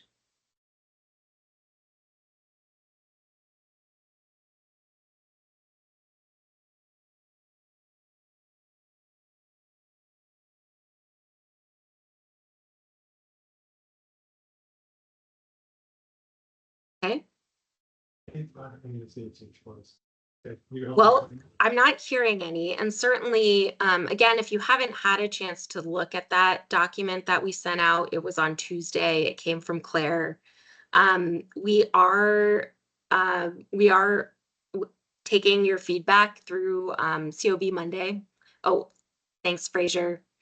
And we do want to know, are there things that we pulled out or comments you saw that you think we should consider further? So please feel free. And again, the really substantial change that we're making is that next step section. We did get a comment, and it's noted in that document I'm referring to as well, about drawing out youth and schools further. And I wanted to talk with you all a little bit more about that comment specifically. And sorry, it was multiple comments. It wasn't just one, it was several. We had originally in a version of the draft vision and priorities called out a priority action that named youth and schools more specifically. And when we reviewed the draft vision and priority actions with the technical advisory committee, with you all, that was feedback we received to make that more general, to keep that sort of call out of youth and schools in the descriptions underneath the priority actions. Earlier this week, we had a meeting with the technical advisory committee again and talked with them about this same question. We've gotten several comments that youth and schools are really important, that that it should be drawn out more clearly in the priority actions and the vision. And when we talked to the technical advisory committee again, their recommendation was the same. And the reasonings for that were, there were other groups that were mentioned in the focus groups, in the surveys, more specifically, like seniors would be an example that, we heard were really important to call out. And so their feeling was we could dive into the details of specific groups and needs, but the purpose of the priority actions and the vision is to create those categories, and we can still draw out those things in the details underneath the priority actions, but that they didn't feel it was rising to the level of adding a priority action or changing a priority action that we already have. So that's just some context, and now I'd just like to hear from you all around your thoughts for that specific question. Getting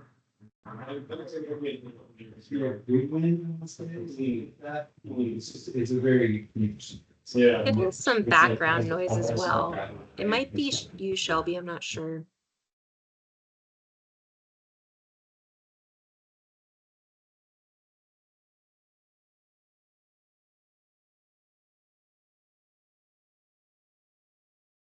And one of the questions we talked about on Tuesday with the TAC is like, what is the advantage to calling out a specific situation like schools or youth? And because it is already incorporated in the priority actions, we have priority actions about developing and supporting recreation near where people live, learn, and work. We have priority actions about filling strategic gaps. And so if a school would show that they have a strategic gap in recreation, they would certainly qualify for, our grant programs.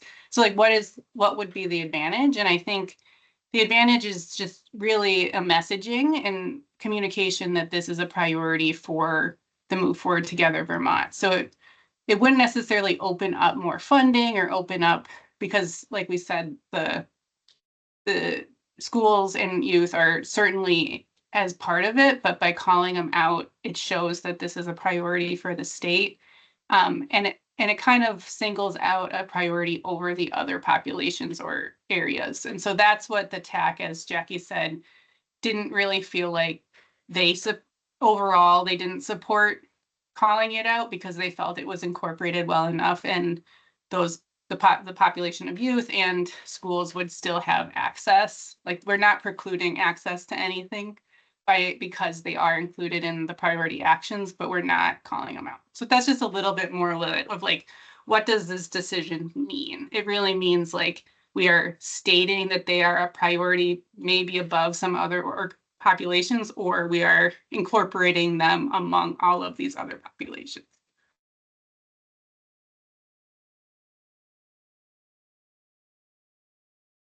My sense is we would have had to sort of take our work around prioritization to the next level to begin to determine whether certain groups needed to be prioritized during this 5-year period. And that, like you said, to try and entertain a couple of specific groups that have been highlighted through the public comment process doesn't seem like an effective way to end up with a set of priorities that begins to itemize those different interest groups.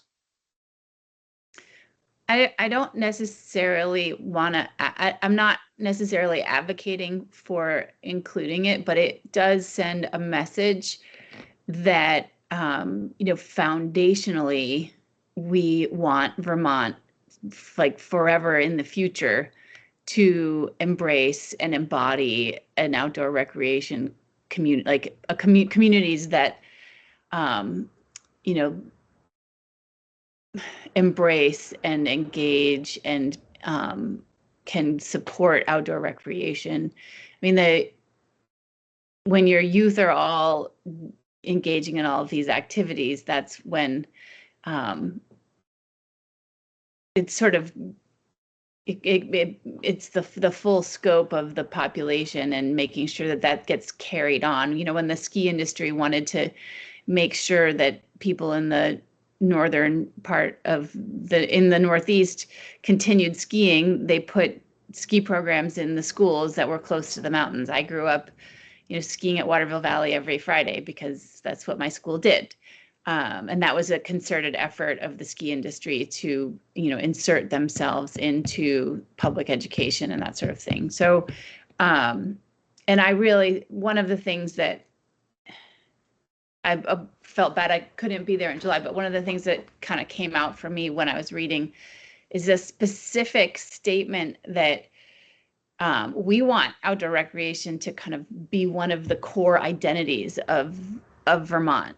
Not just an activity, not just an economy, but our deeply held identity.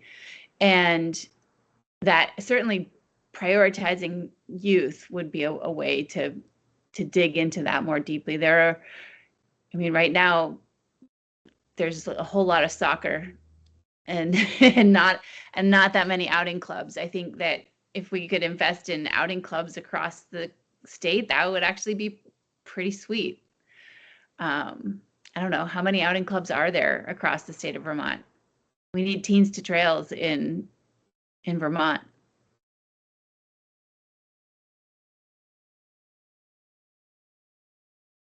Thank you, Shelby. That's super important. So perhaps, I know, Claire. I will say we got quite a few comments about incorporating, all types of outdoor recreation, because I think we have a bent towards the more what VOREC has called outdoor recreation. And so I just did want to note that like town-based recreation, municipal recreation, playgrounds were a huge priority for the survey and for our public feedback. So just as a note that when we talk about schools, part of it is playgrounds, upgrading playgrounds at schools. It's a huge need in Vermont. It's not just about getting people into the more wild areas. That doesn't change your point. Your point is still there. It's still valid. And there are a lot of people, playgrounds are essential and critical, and I would never argue that they're not outdoor activity. But not everybody is comfortable engaging in a competitive sport. And one of the great things about the wider variety of outdoor recreation, not meaning soccer, is that it's the kind of activity that people adopt as a lifelong healthy habit, essentially. Walking. I think I was just going to. Oh, go ahead, Heather. Sorry. No, well, I was going to say, maybe to Carrie's point, maybe that's part of making sure that it is stated, this broad tent, this broad umbrella that is outdoor recreation, because I feel like it does mean different things to different people. And I think there's a huge potential here for this whole conversation about youth and just what it means to different people. I think a huge opportunity here to kind of reset that it is more inclusive of more activities and more people than maybe on first blush when somebody says I'm coming out with a strategic plan about outdoor rec than you might think. Mm-hmm. Yeah. And that is a comment, like Claire said, is a comment we got. It is a change we're planning to make, another change we're planning to make in the document to better define what we mean when we say outdoor rec or when we say outdoor recreation economy, that it is inclusive of those things. So that is something we'll be working on including in the document.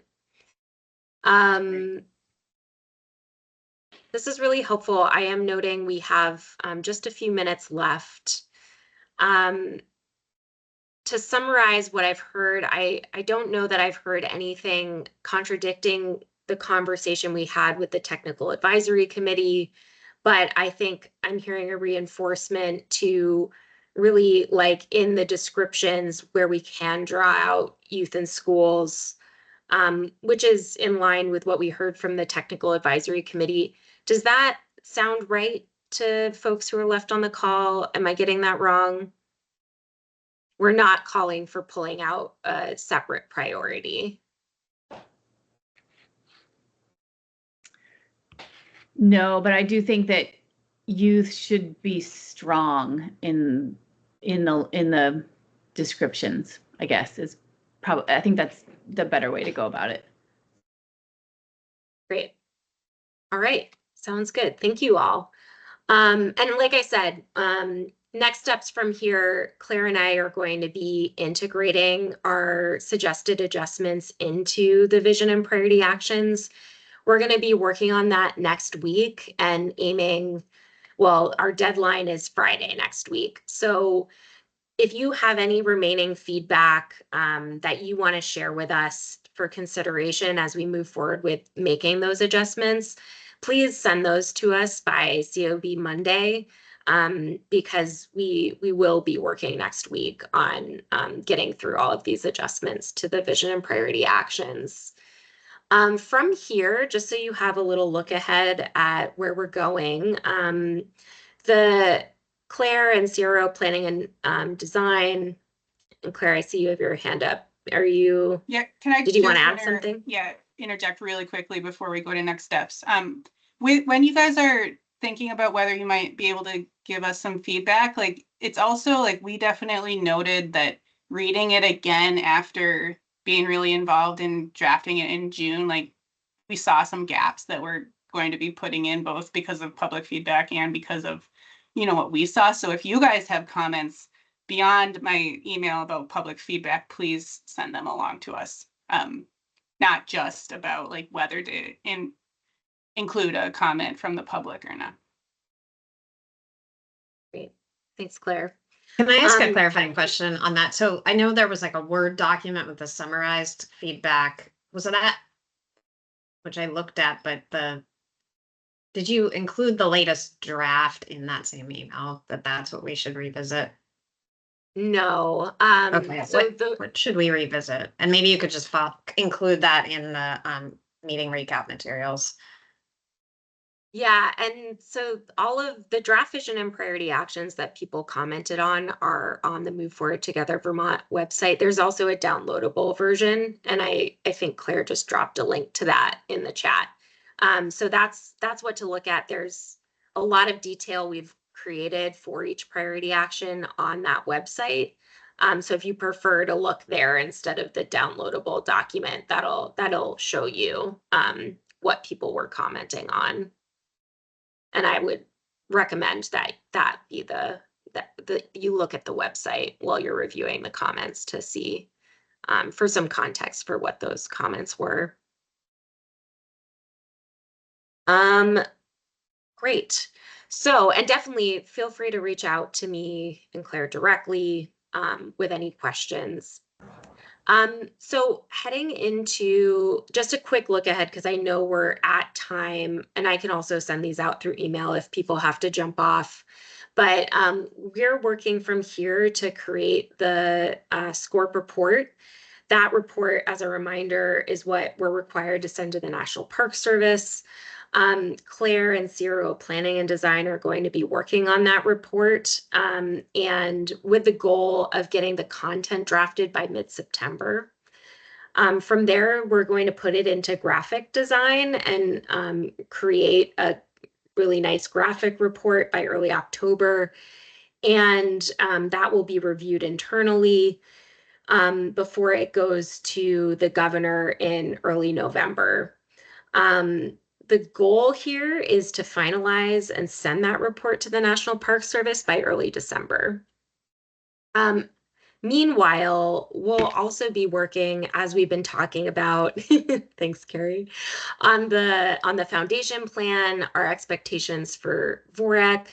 That's going to tie into our next steps and how we start engaging the network early next year on these priority actions.